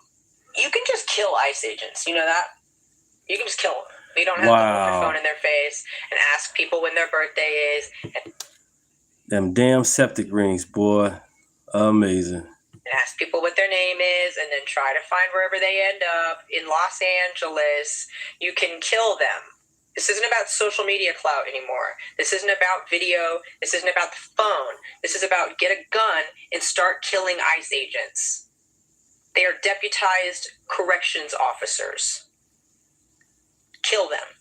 Now, while Hollywood continues to alienate half their potential audience by being stupidly woke at every given opportunity, there are those in the entertainment sector bucking the trend. Not many, mind you, but there are programs like the brilliant Landman that mock the left. Here the program confronts the excesses of the trans movement, including the obsession with pronouns. And Landman also shows the manner in which universities enforce hard left conformity.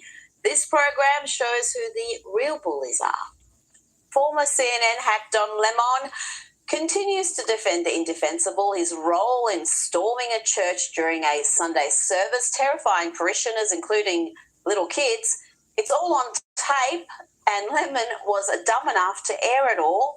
So despite his denials, we know he was aware of what these crazed activists had planned, and he was on board with every bit of that lunacy.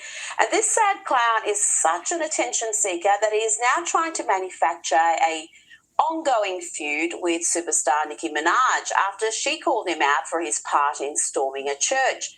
He's hit back with this ugly diatribe.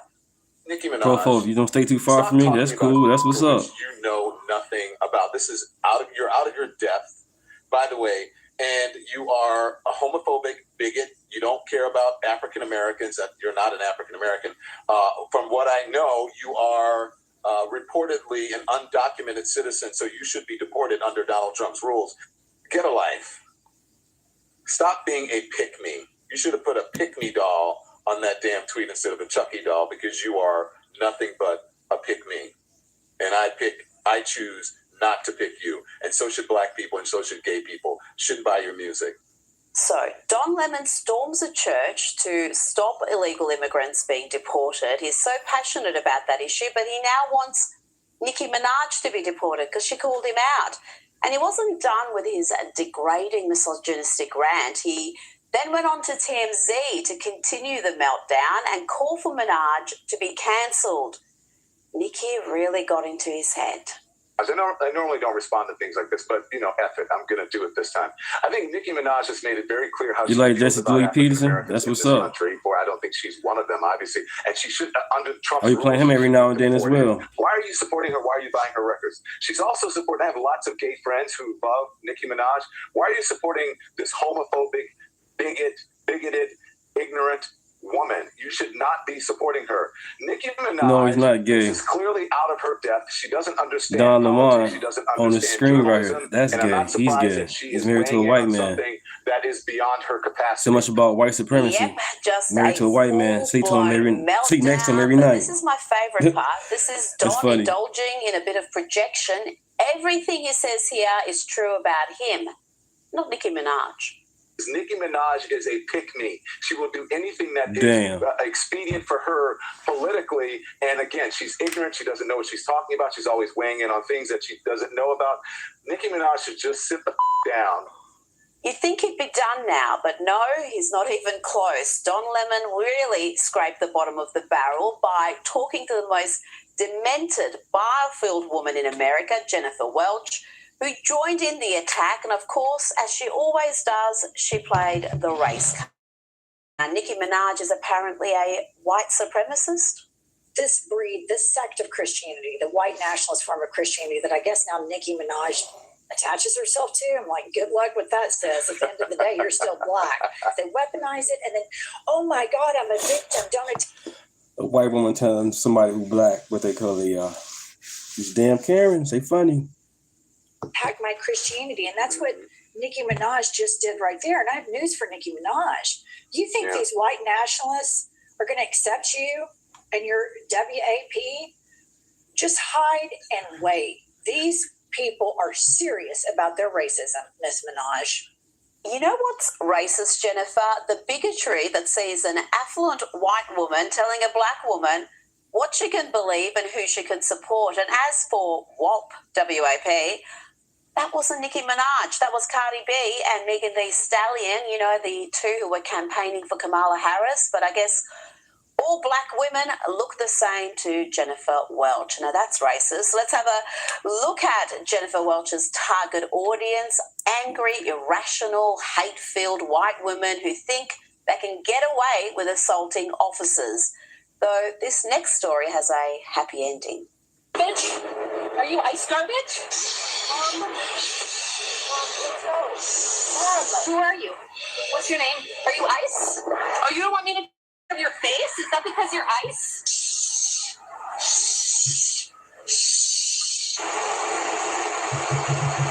Dumbass. And here is a dude who should also be in handcuffs. He thinks he's being clever here, but he's just inciting violence.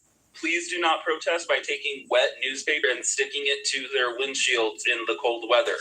Also, do not protest by mixing rust and the powder from an Etch-a-Sketch and finding a magnesium sparkler and lighting it over an engine. Please do not protest that way. Air let out of tires, terrible protest method.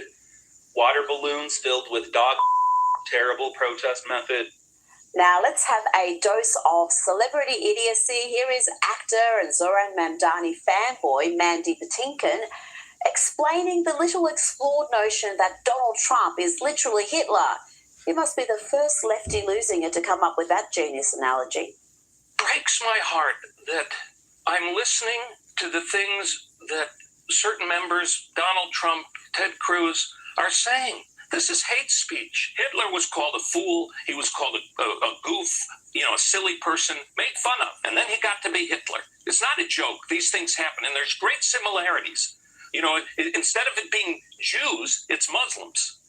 Instead of it being blacks who were in slavery, it's Muslims. Similarities between the language of Donald Trump and the language of Adolf Hitler. Yes, sir. And it's undeniable. Undeniable, he says. What a sad, sad fool he is. But the question has to be asked, just how violent are the modern left, the so-called resistance protesting against the Trump administration? Are they so filled with hate that they'd crowdfund shootings and bombings? Documentary filmmaker Ami Horowitz travelled to Minnesota to conduct a hidden camera experiment among anti-ICE protesters. I want to raise money for weapons. I want to go after ICE. We need money for weapons, for bombs. We need to fight back against these animals. I'm with you. We need to tear them apart, literally, not figuratively. Do you want me to go out 5 ways on this? Yes. Guns, explosives. That's the kind of language they understand. Yeah. That's what we need to do. You feel me? Yeah. 100%. This is just not working. You feel me? I feel you. That takes weapons, and that takes explosives, that takes blood. You know what I mean? Yes. Okay, it's a GoFundMe. That's how it's It's a GoFundMe. You gotta fucking kill these motherfuckers. You know what I'm saying? We need to go after these people. Yeah, absolutely. We need to hurt them. We need to kill them. I think we have to start killing people. Right. I think that's the only way for us to get the message across, because let's be honest, saying you, they don't give a exactly. They're just like, look at these guys wasting their time again. I know what you mean. Okay. It's easy to get these lunatics to agree that violence and killing is the only way, but would any of them be willing to donate money to fund acts of violence, acts of murder? Let's see. I mean, I'm kind of a broke college student, but I'll donate like $10, $20. Not very much. I'm a student. Maybe like $50. $50? Oh, maybe like $50 per. That's it. Yeah. Bless you. We'll grab it for only like $20. Thank you so much. Yeah, thank you for being out here too. Take care. I appreciate you. Peace and love. Peace and love. Peace and love. Peace and love, brother.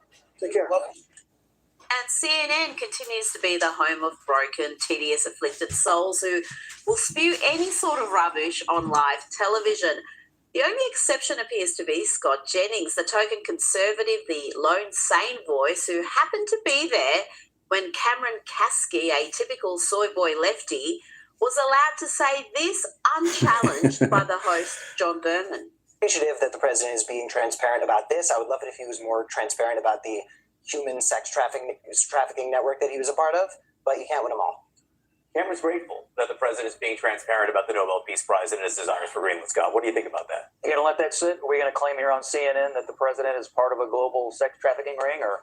Well, I mean, we're going to talk about the Epstein files. Scott, I will do the fact checking as we go along here. Seriously, the host there, John Berman, makes hard-left simpleton Abby Phillip, the usual host, look like an unbiased genius. The nerve of that CNN propagandist to say to Scott Jennings, I'll do the fact checks, please. And the lawyers must have got in contact because that soy boy panelist was apologising profusely. He wrote, I would like to retract my comments from CNN last night and truly apologise. Donald Trump was obviously not involved with a giant international child sex trafficking ring where women and children were systematically raped by elites. I said that by accident and didn't mean it. What? You defamed the president by accident? That's the story you're going to go with? Not sure that's going to save you in court, son. And let's not forget, Right, you that's repeated nasty. that outrageous lie twice. Repeat what you said about the Thank you, global sex thank you. trafficking ring. That Donald Trump was provably very involved with it. Now, let's check in on some white women screaming abuse at a black man, calling him a race traitor, amongst other slurs, because he's enforcing the law as an ICE agent. Be a race traitor? Y'all are throwing race into all of this. Nobody's throwing race into You profile people for how they look. You profile people for how they look and how they see without your mask on. Perfectly sums up this madness. White liberal women screaming at a black man about racism. And here is another white leftist woman who is very proud of herself for lecturing a brown man about what he is allowed to think and who he is allowed to support. Sure, there's a word that describes that. Starts with R. 35-year-old kid in the coffee shop this morning was saying he's Republican. Young, brown, living in a blue state. I proceeded to embarrass him. He said something about a debate. I said, I do not debate with idiots. No, this is a civil war. You have not received the feedback, the consequence that your words are garbage and you're a bad person at this point. Let me communicate that to you. You're welcome. Let's round out lefties for the week with this performance from former Canadian Prime Minister, now full-time himbo handbag, Justin Trudeau. Pushing disinformation the way you have. What is disinformation? Irresponsible. Well, the people have died. To Canada to vaccinate. I'm sorry, but that's COVID vaccine. But that's not misinformation. My old cameraman's mother actually. Man, you pushed them into jail. My old cameraman's mother actually died after complications from the COVID vaccine. So is that misinformation? Oh, now you're laughing. He's laughing. How was that diabolically dim-witted wannabe dictator ever elected Prime Minister? Canada, what is wrong with you? You let that male himbo, lock you down and arrest your truckers, seize their bank accounts. And I've got to say, Justin Trudeau's performance in Davos did not improve when he was joined by his current girlfriend, the supremely vacuous pop star and pretend astronaut Katy Perry. Who paid for you to come here? Was it taxpayers? What do you make of the Federal Court of Appeal upholding the ruling that your martial law was illegal? They said you violated. It's good to see you, Ezra. It's been a long time. How you been? How you been keeping? Pretty well, but you didn't speak to me the whole. Worried about you. I don't think you have. You stopped speaking to me after the boxing match. I never heard from you again. That's not true. Every time we tried to come into contact with you, you had us arrested.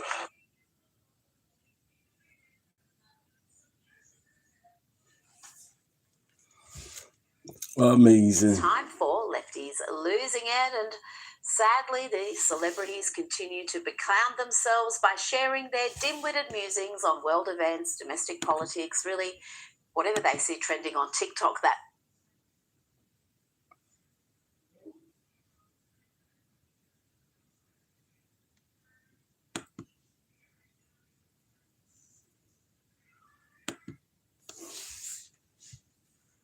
hundreds of thousands. You look at hundreds of thousands of Americans dead because of fentanyl poisoning.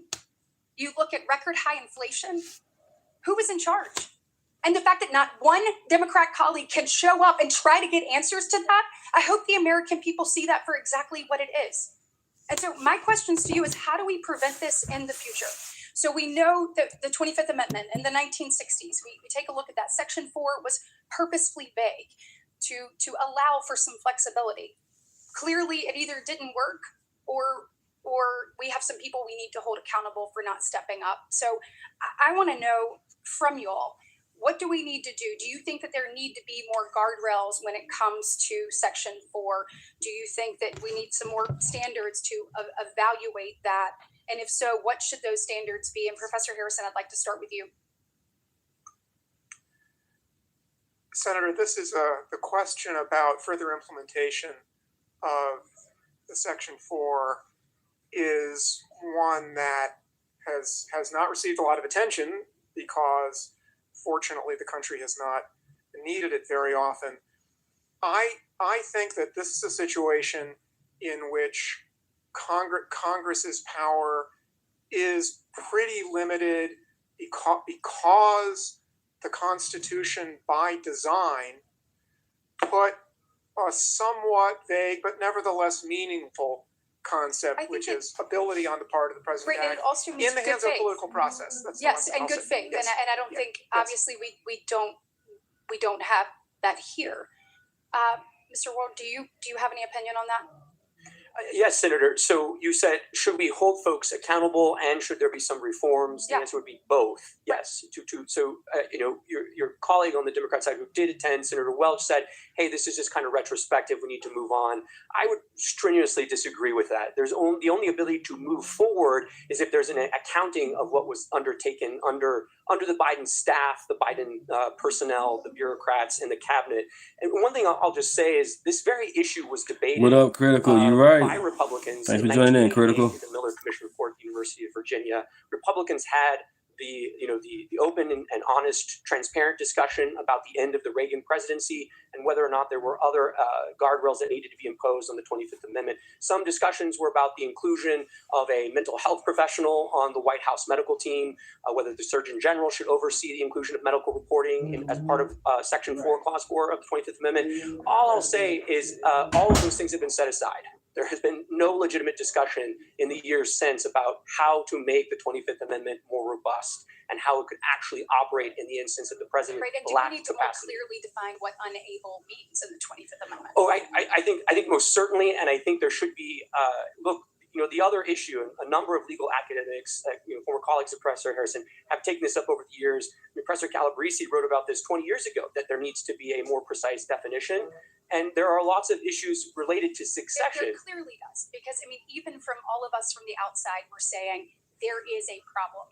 And the fact that we could get no one on the inside to actually take a look at what they already knew to exist and then be able to hold them accountable, we have to have other guardrails moving forward. And that is absolute. So we need to be talking today about what those guardrails are. I have a question. I'm running out of time. It's two things. One, senior staff. So I have been a senior staff member.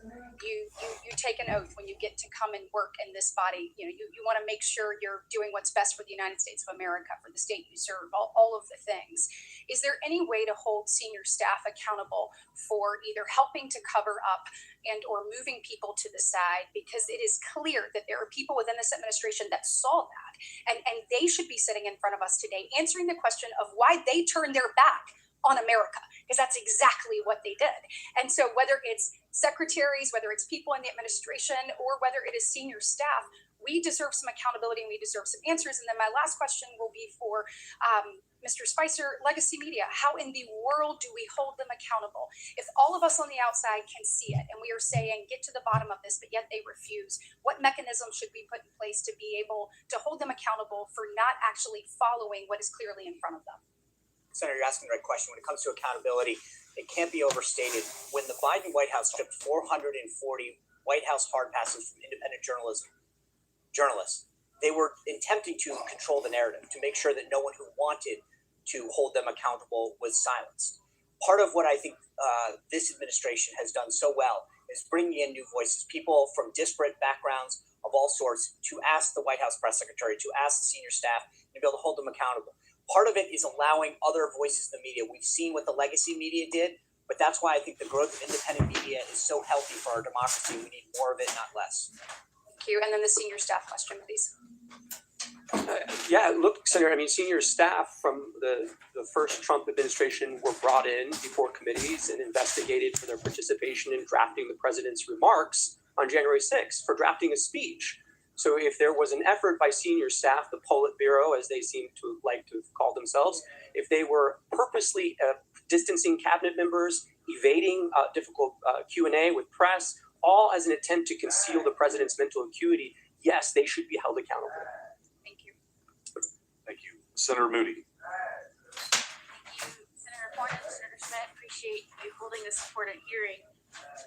And certainly I appreciated my colleague Senator Britt's remarks in listing out so many of the failures of the last administration as they played out. I think Americans, yes, sat horrified as they watched these events unfold, but at the core of those failures were bad policy decisions. And the truth is, you know, people talk a lot about the end of the Biden administration and his debate performance. But those of us that were involved of the repercussion and the consequences of some really bad, irresponsible, reckless, I would say dangerous policies, and were involved from day one of the Biden administration, we started questioning immediately who was making these decisions, because they were so disastrous for the security of this nation and the safety of our people. So I would say from day one of the presidency through all 4 years, this was a legitimate question, and every single failure that Senator Britt listed was the consequence of a policy decision. When I was the Florida Attorney General, one of the very first executive actions that came out undid both Republican and Democrat presidential precedents of saying Critical, if right. someone is here in I'm our glad country you're here, Critical. You be hitting on it, man. and they are You be on committing it, Critical. serious felonies, we are deporting them. And actual priorities were that those were the ones they went after first. And one of the very first actions that came out of that White House was they abandoned that both Democrats and Republican presidents had enforced, and released to all law enforcement around the nation that they were no longer going to make that a priority. When sheriffs were calling and pleading with us to take these people from their jails and not make them release them back into the communities, we would try and communicate this, but indeed they were canceling detainers and releasing these people into the communities. They were taking people that were brought here from other countries, brought here only to prosecute because they were a danger to our nation and our people.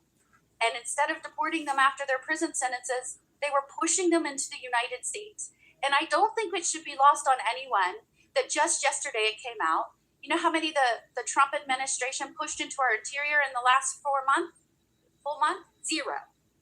And I want you to compare that to a month of the Biden administration, where hundreds of thousands of people, barely vetted, if vetted, were forced into our nation's interior. And you've seen these consequences play out. It's not just rape victims, murder victims, robbery victims. We've caught people here that's from foreign nations that are on the terrorist watch list that can cause some of our nation's biggest tragedies and devastation. That is the undermining of what a commander-in-chief is supposed to do in those policies. We saw it day one, and that's just one example. and it played out for 4 years. So I think one of the reasons that you see not one Democrat in this hearing room right now asking these questions is because how do you defend the indefensible? What are they going to say? I mean, there has never been a more reckless, negligent administration that I can remember in my lifetime. And as an attorney general, as the wife of a law enforcement officer, as a federal prosecutor, as a judge, I sat horrified that was the person that was in charge of our safety, our commander-in-chief, in charge of our borders. And I know, Mr. Wold, you have talked about the danger in executive actions being pushed out when somebody's not in charge that understands how it's affecting the safety of this nation. I'm sure based on your prior experience and some of the things that you saw being pushed out, I often thought, this is a radical aide's dream. You have a commander-in-chief probably not able to pay attention, and they're pushing out policies left and right. Tell me in your experience if you noticed anything where that could be the case coming out of that administration. Yeah, thank you, Senator. I mean, I think on the immigration score itself, so many of those sort of damn, powers pregnant. Holy exercised by shit. President Biden on parole, on temporary protected status, they require the president to do those in his own name, correct? It's a case-by-case evaluation performed by the chief executive. And so I think Illinois is a welfare state as well. Sidelines, Chicago, Sanctuary City. What does the paper process look like for that? How did DA Secretary's office, and what was the president briefed on as far as the policy considerations tied to some of these decisions to bring in violent criminals from Haiti or Nicaragua into the interior of the United States? Does it concern you when you learn, and we are now uncovering that cabinet officials were kept from meeting with the president? Thank you guys. Like and at a time? subscribe. Happy Friday. Look, I mean, if you go back through our history, Thank you. Senator, so Grover Cleveland, Wilson, FDR, JFK, President Johnson, President Biden, it's almost. Thank you guys for staying with me. It's 2 hours and 30 minutes. Thank you guys. Sharing information with you guys. I'm glad you guys chatted with me. Glad you guys in the chat. Thank you. Especially as Mr. Spicer was mentioning, the complicity of the national media in obscuring this, but also that cabinet officers would go to the lengths of. This is the sharpest we've ever seen. Sharpest attack, Joe Biden. Sharpest attack. To his diminished capacity. And I'm running out of time, and it was a particular concern that the media seemed to never ask him about executive actions and policy. Favorite flavor of ice cream? Yes. Why he was pushing dangerous criminals into the interior of this nation? No. And that is why I think this hearing was so very important. What was coming out of this administration was a radical wish list. And certainly you can see it, what has happened to the consequences playing out right now. And now I think we're all seeing why. Thank you. Senator Blackburn. Thank you, Mr. Chairman. And I'm so pleased. I join my colleague from Florida in saying it is time that we have this hearing. All across Tennessee, I hear from people every single week that say, what was really going on in the White House?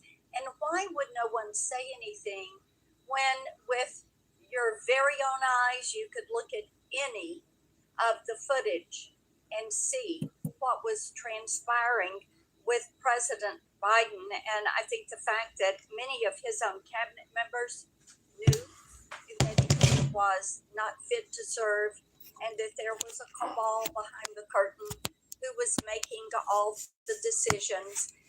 It is so offensive to the American people, and it's not something that is a partisan issue. As I talked with the Democrats, many of them have lost faith in what they thought was. Right, she the same woman that asked Ketanji Brown Jackson, what is a woman? Yep, I like her too. It's going to be a very moderate Joe Biden administration, and it turned into be the far left Bernie Sanders version of the Democrat Party that was using the auto pen and making decisions and committing our great nation to policies that the American people did not support and would never have supported. And emotional damage. Because of that overreach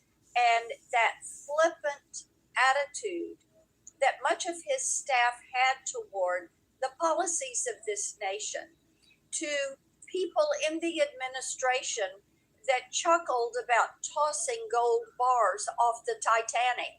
They knew they were going down. They knew they were going to be found out. And they probably knew at some point there would be a hearing like today, and the other side of the dais would be completely empty because no one can defend what they did. Mr. Wold, I want to come to you for a moment and talk about something that was really a disturbing revelation from the Tapper Thompson book. And you know, this is part of the theme. Now we're finding out the media was all a part of the joke. They were part of the ruse.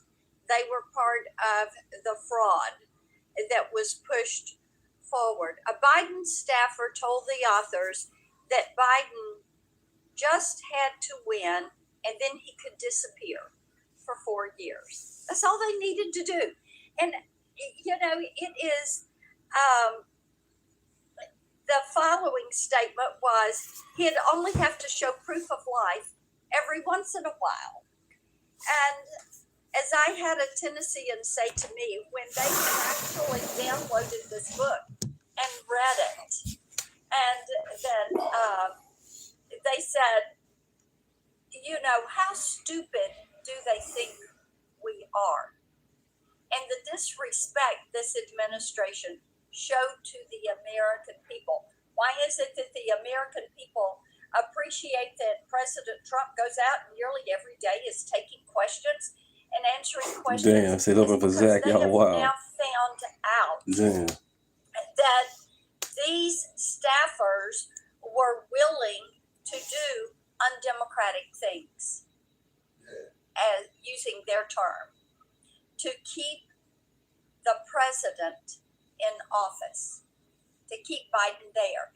They were willing to do undemocratic things, unlawful things. So, Mr. Wold, let's talk about that behavior and how that undermines the faith of Tennesseans and all Americans in our public institutions, because they could see what was happening, but they were being lied to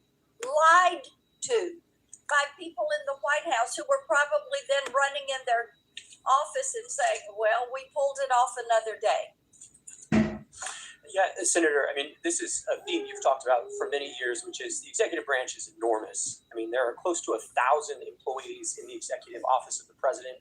There are nearly 4 million full-time federal employees throughout the 14 departments of the president. Ice, baby, yes. Executive power as accountable to the people of this country really manifests in two ways. The power of the president to remove bureaucrats and to fire them, and to affix his signature to official actions that he undertakes. So when our the Washington establishment says something to the effect of, well, democracy dies in darkness, yes, it does. When there are staffers, the media, cabinet officials, senior advisors to the president who all create a covering sort of a shroud of darkness that obscures who is actually making the decisions. And one other thing I'll just say very quickly, a number of your colleagues on the Democrat side have said, well, there's an OLC opinion here. We don't need to talk anymore. Probably don't. There's an OLC opinion. It says you can use the auto pen. The opening paragraph of that OLC opinion says you can use the auto pen, but only when the president directs that you do so under his decision-making power. Right? It is very clear again and again that the president actually has to make the decision. That cannot be delegated to a staffer or an advisor. And there's no indication here that anyone other than staff were making these decisions. Thank you, Mr. Chairman. Thank you, Senator Hawley. Thank you, Mr. Chairman. Thanks to all the witnesses for being here. You know, the visual, sometimes it really is true. A picture speaks louder than words. It's worth 1,000 words. And here, all you have to do is look over at this side of the dais to see that the stone wall continues. I mean, from the party that lied to this nation for 4 years. MG. Let's just take a look at some of the things MTG. What's our up? colleagues said on the Democrat side when their own Justice Department was concluding that Joe Biden, who, let's not forget, illegally took classified documents and kept them in his garage, in his freezer. I mean, Lord knows where. He just certainly didn't know. Their own Justice Department interviewed the guy and concluded he could not form the requisite mental state. Like and subscribe, everybody. He did not have the mental ability to stand trial. And what did our Democratic Mark. colleagues say? Vice President Harris says, "Oh no. With the Her report characterized the president so wrong. The president's demeanor is totally fine." Senator Smith, what the Her said about the president not remembering his son's death, so unfair. Come on, man. Senator Kane said this is grandstanding. Senator Fetterman said it's just cheap shots. You had other senators saying, Senator Ossoff in February of 2024, saying, and I quote, "I found the president to be sharp, focused, impressive, formidable, and effective." In June 2024, Congressman Jeffries insists Biden was, and I'm quoting again, "incredibly strong, forceful, and decisive." Where are they now? They don't want to answer for any of those quotes now. They lied to us for 4 years, and we know they lied. They know they lied. It's why they're not here. They don't want to answer a single question. They can't bear to show their faces in public. And you know what? It's right that they can't do that, because the bill of goods they sold this country, they walked this country right into one of the greatest constitutional crises of our history. And now they are afraid to even show up to admit it. These are people, and this is a party that cannot be trusted with power, that cannot be trusted to tell the truth, the most basic truth. They all changed their tunes after Joe Biden debated President Trump, and the whole world could see he couldn't even form a sentence. That running this guy for president again is a form of elder abuse. My, how they changed their tunes after that. Now they can't even show up in public to talk about it. This is embarrassing. But worse than that, it's dangerous. It is dangerous for this country. Mr. Wold, I want to pick up on something you just said a second ago about the OLC and their opinion as to when an auto pen can be used. Just be clear about this. Auto pen means not signed by the person. Auto pen is basically push of a button. OLC says only when the president specifically directs it and it is under his direct authority.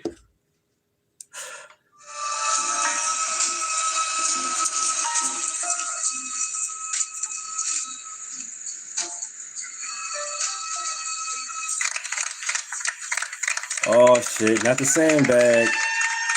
Not the damn sandbag. Damn it. Joe Biden wants to run again when he can barely walk. Sad, really.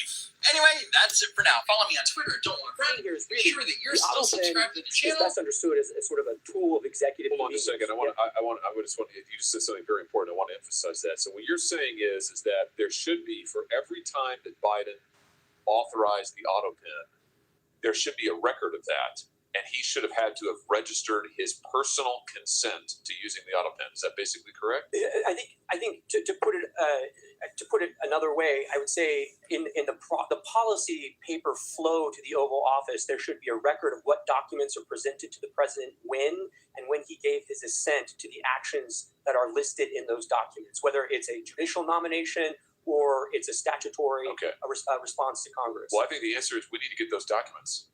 And I just say to our friends in the media over here, you guys need to be asking for those documents, and we need to be asking for them, Mr. Chairman. We need to see those documents. And the president, the former president now, could certainly choose to release them. I'm sure they're part of his personal papers, right, Mr. Wolf? And that's correct. And the first place to start would be the staff secretary's office under President Biden. Oh, here's the trail. If you want to know, if you want an answer to the question, did Joe Biden actually assent to the use of the auto pen and all? You think of all the people he pardoned, he granted clemency to: murderers, drug dealers, child rapists. Let's find out. Did he actually authorize it? There should be a record of it, is what we've learned today. Thank you for that testimony, Mr. Wold. There should be a record of it. So this is a binary question. It's not, we don't know. Gee, it's hard to say. No, actually, we can find out. So right now, today, I call on President Biden, former President Biden, and his staff, release the documents. You have them. You know you have them. Release them. If what you did is legal, and if you're really not embarrassed about it, and you think it was totally constitutional, release the paper flow. Show us the documents where the president authorized the use of the pen for every single pardon and clemency and stay application. Let's see it. Let's see all of it.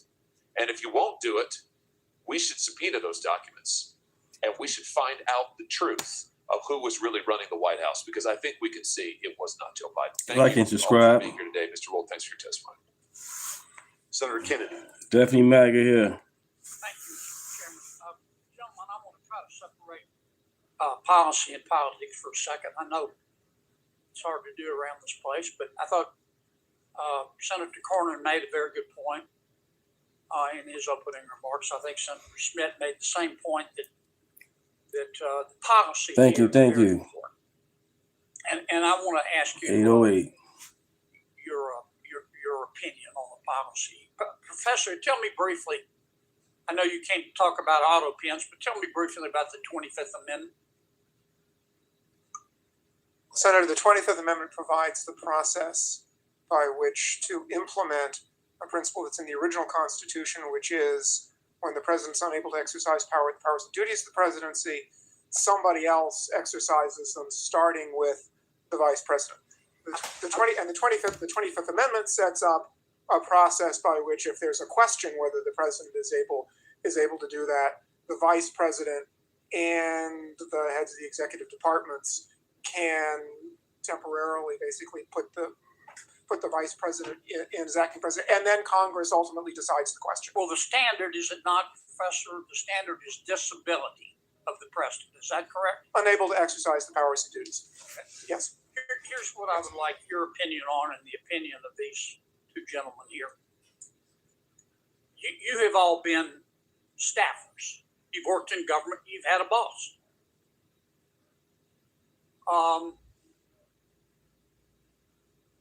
In Mr. Spicer's case, his boss was the President of the United States.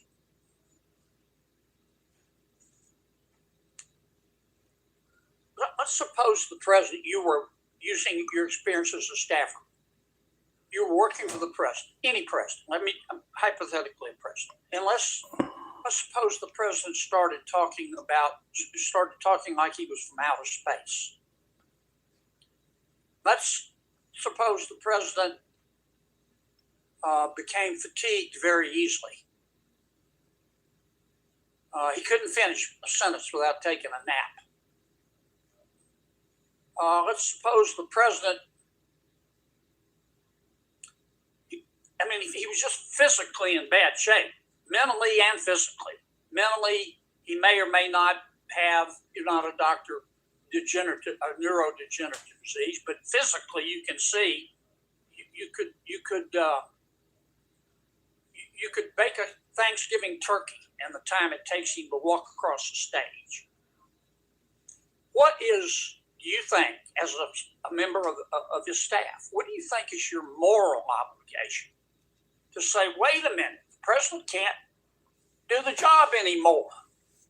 I know you're loyal folks. You believe in your president, this president, whichever president. I'm speaking hypothetically. You're loyal. You want to be a good staffer, but you also have a moral obligation. How do you reach that decision, Professor? And I'll go to each of you. Senator, I think the first thing you would have to do in a situation like that is exercise your own judgment. How serious is this problem? Because everybody has moments when they lose focus. It happens.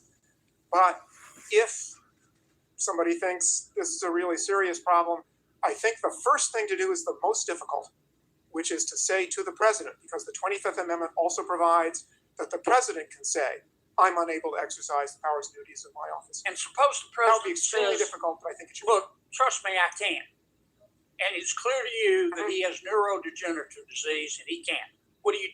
Do you have a moral obligation as a staff member to go to the American people and say, we've got a problem here, it may cost me my career? Senator, I think at that point you have an obligation to talk to the vice president, who is in charge of the Section 4 process under the 25th Amendment. What about you, Mr. Wald? You have a moral obligation. I understand you want it to go away, you want to work it out with him, but you can't. When does a staffer have a moral obligation to stand up and say he can't be president anymore, she can't be? Well, Senator, the 25th Amendment only works if individual staffers or officers of the United States exercise that kind of moral judgment. That's what I'm asking. I think always, as the professor said, the presidency is an enormous burden, so it would be not one instance, it would have to be several instances of a failure to exercise judgment. How do you make that decision? You're the staffer. I get it. Yeah, well, I think it begins with prayer. Hilarious. Of course, but after that, I think it's conversation with other staffers. And if you're unable to confront the president or to raise the issue with the vice president, you should resign. What about you, Mr. Spicer? Do you stand up and do it, tell the truth and run, or do you have a greater obligation to your boss? Well, luckily, I didn't have that problem. But I would say that you have a moral obligation as an American, as a citizen, as a human being. If the leader of the free world cannot conduct themselves to make the decisions that are critical to this country and to the world, you absolutely have a moral obligation to follow the chain of command. And if they don't act, then you must. Do either of you gentlemen disagree with that? Professor? Senator, I think acting means talking to the people who have the responsibility or in a position under the Constitution to do something. You don't agree with situation. Mr. Spicer? Senator, I'm not sure exactly what he has in mind, other than talking about the people who can make. I'm just trying to ask. So you've all been staffers. Suppose you go to everybody you're supposed to go to, and they all say, "My advice to you is to shut up." Do you have a moral obligation as a staffer to say, "Look, this person can't be president of the United States. It isn't policy. He physically can't do it." Senator Kennedy, it's not a question of whether a staffer has that obligation. It's whether you as an American have that obligation. I think each and every one of us does. Yeah, but you can see it. An American can't. Professor, what do you think? Senator, I think there are situations How you under doing, which someone Sean? in that position should speak publicly, but I also think that the views of a single individual who is not the person who is constitutionally responsible for taking measures should be considered by the public as just the views of of one individual who has some information about the subject. Thank you, Mr. Chairman. Thank you. Senator Tillis. Thank you, Mr. Chairman. Gentlemen, thank you for being here. Actually, the fact that this is in the past kind of reminds me of that scene in Lion King where Rafiki, the android, hit Simba on the head and said, "It doesn't matter, it's in the past." I hear, I could see where my Democrat colleagues would like to use that argument, but it mattered. And for me, I met President Biden as Vice President Biden when I was sworn in.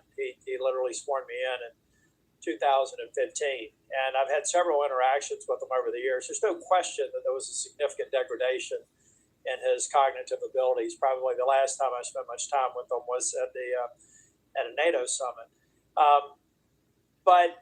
And I do think there are a lot of legitimate questions to be asked about who may have been tending the store, and I believe we should get to the bottom of it. But I want to look to the future. And back when this discussion was going on, I was suggesting the 25th Amendment. We know what the 25th Amendment does, Professor. I'm kind of curious about why, and with due respect to my colleague from Louisiana, this is a hell of a burden to place on a staff. Mr. Spicer, you've been in the White House. Can you imagine? Holy shit, dude. Holy shit. It's that's crazy. 100% what they were doing. Like a president who is being extorted, the president of the United States being extorted. Like you are just a puppet. Whoa, it's wild. Why do you think Epstein had that giant painting of Bill Clinton in a dress in his foyer? Dude, do you know that picture? Yeah. That painting? That painting is like, I got you, bitch.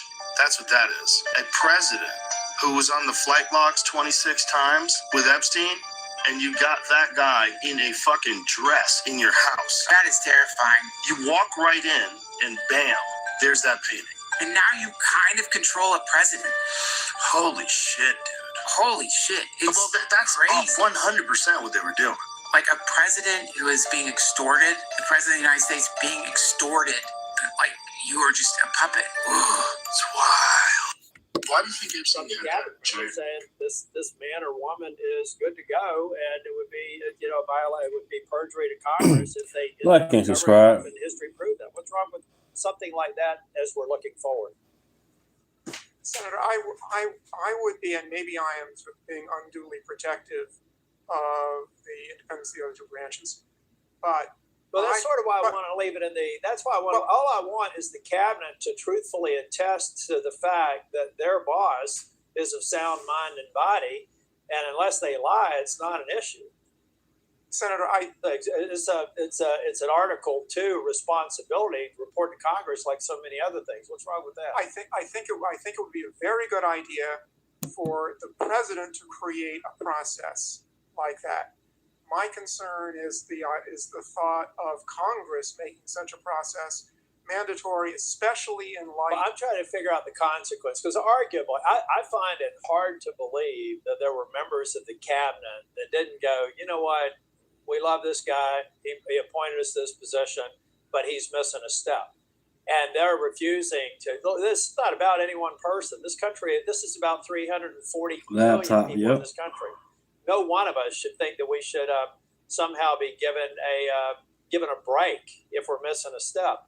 So all I'm saying is you got to report honestly to Congress that the President of the United States, in your opinion, is absolutely demonstrated sound mind and body. It's like no other testimony. It'd be no different than us having them before the committee and say, is the boss okay? And if they lied, they'd be perjuring themselves. So what's the difference between that and some sort of a pro forma report that I'd be willing to subject the current president to, and then we'd have it for all the future presidents? What would be wrong with that? Senator, again, I think the problem there is the Constitution has created a process for that, and that's the 25th Amendment.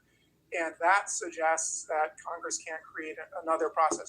Right. Joe Biden is auto pen pardoned Dr. Fauci, his son, his brother, a few other people with auto pen. That's crazy. Now, I do think that the point you're making today is part of the. Every president pardoned somebody with a criminal background. Period.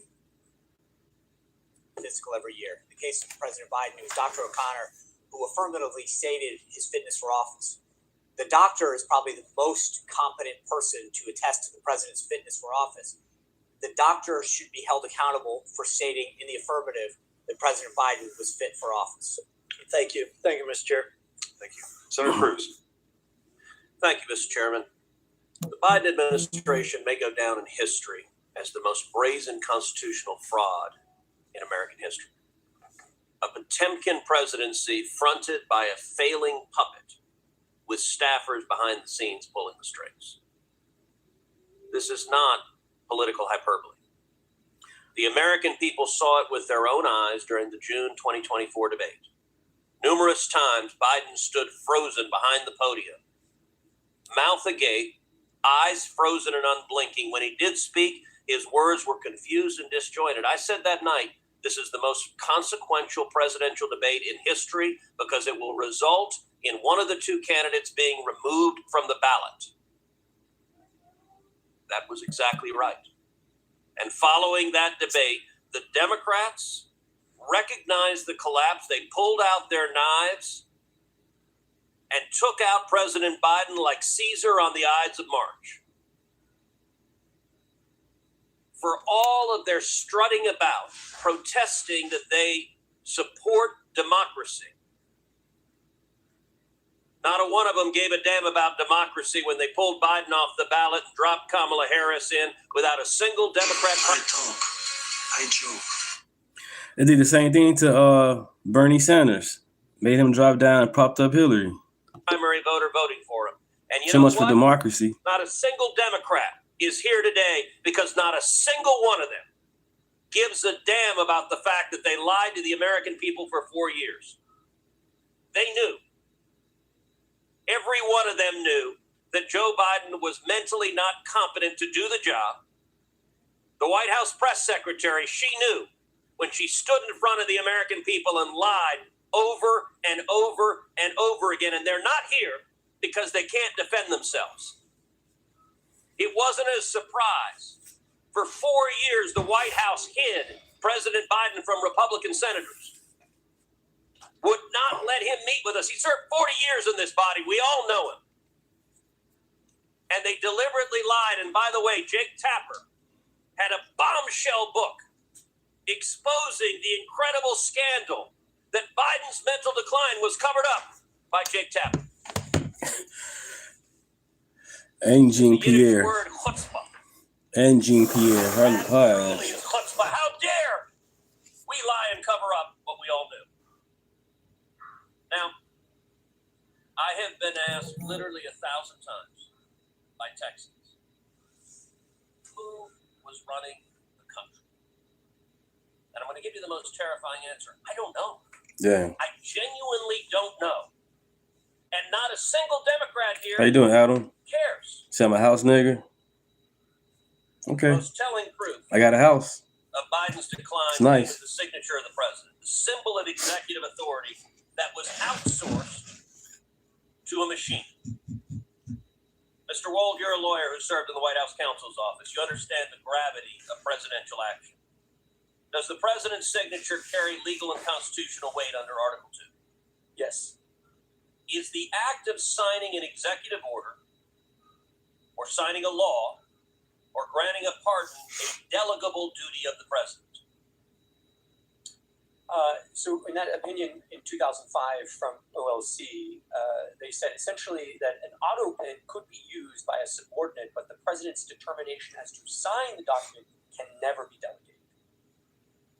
Can that authority be transferred to a staff or a machine without the president's explicit Yep. authorization? Never.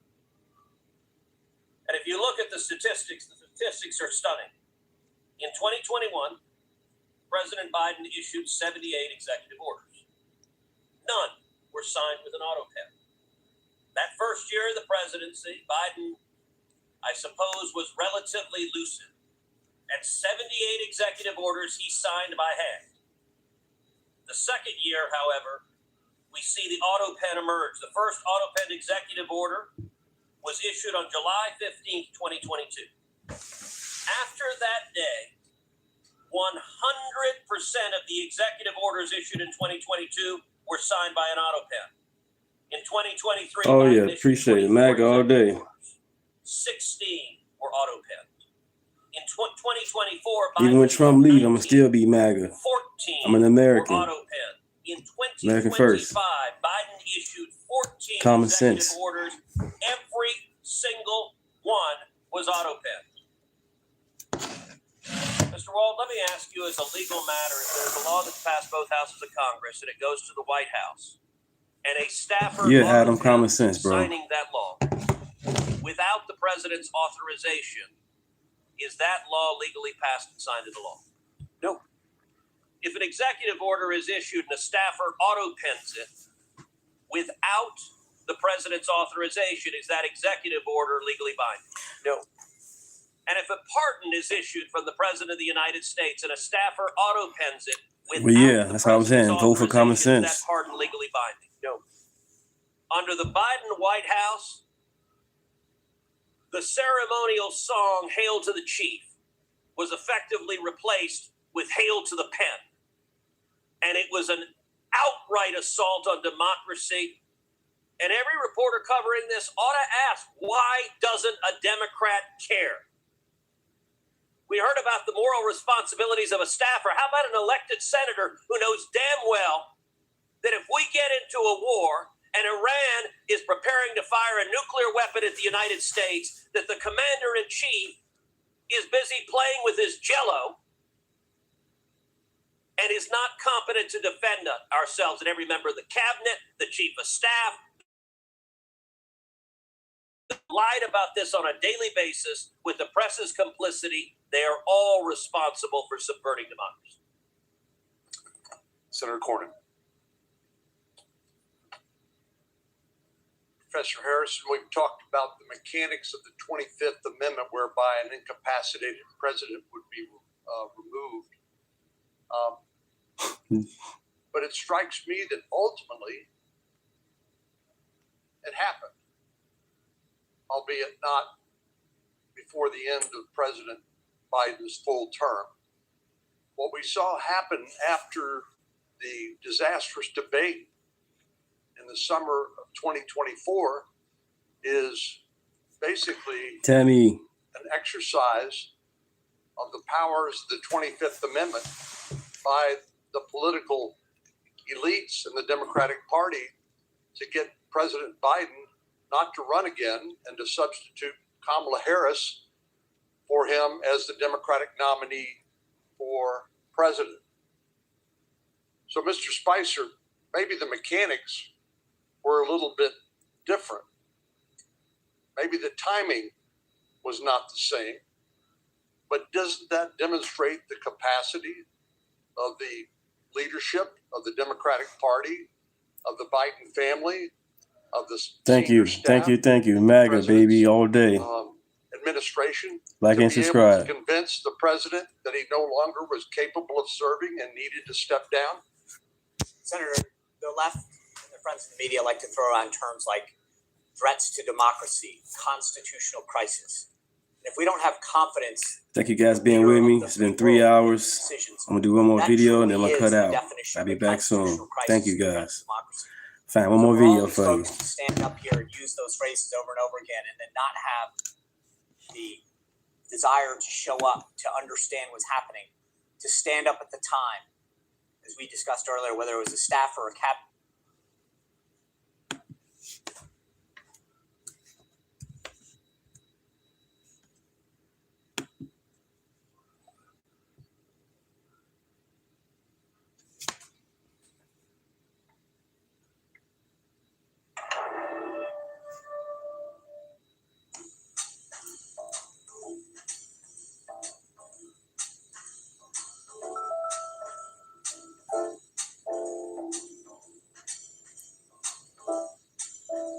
Is a direct answer to the question of this panel: can Europe defend itself? My answer is unequivocally yes.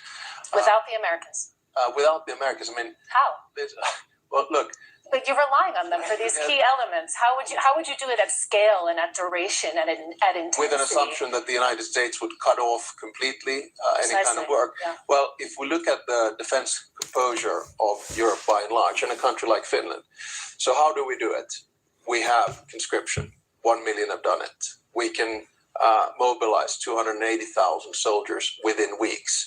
We have 62 F-18s. Your next question is going to be, do they fly without Americans? No, they don't. But do we trust that they will continue to fly because it's in the interest of America to do so? Yes. We just bought 64 F-35s. We have the biggest artillery in Europe together with Poland. We have long-range missiles, land, sea, and air. We don't have these because we're worried about Stockholm, right? So, the bottom line is that if you ask me the question that can the Finnish military defend itself against a Russian attack, the whole defense posture of the way in which you do it, yes, we can. 5 minutes later. The U.S. administration has made it very clear. We are in an era now of hard power, and they will wield it where they feel it is advantageous or necessary. You've said earlier that Europe can defend itself without the Americans. If it comes down... It's not exact. That's not a quote. More or less. Let's. We'll go back to the transcript. Yeah. More or less. I love journalists. But if it comes down to it. Have a brother, like and subscribe. Like and subscribe. Europe defend itself. My answer is unequivocally yes. Without the Americans. Without the Americans, I mean, so the bottom line is that if you ask me the question that can the Finnish military defend itself against a Russian attack, the whole defense posture of the way in which you do it, yes, we can. You've said earlier that Europe can defend itself without the Americans. If it comes down, it's not my hat came from California. Not a quote. More or less. I fucked up.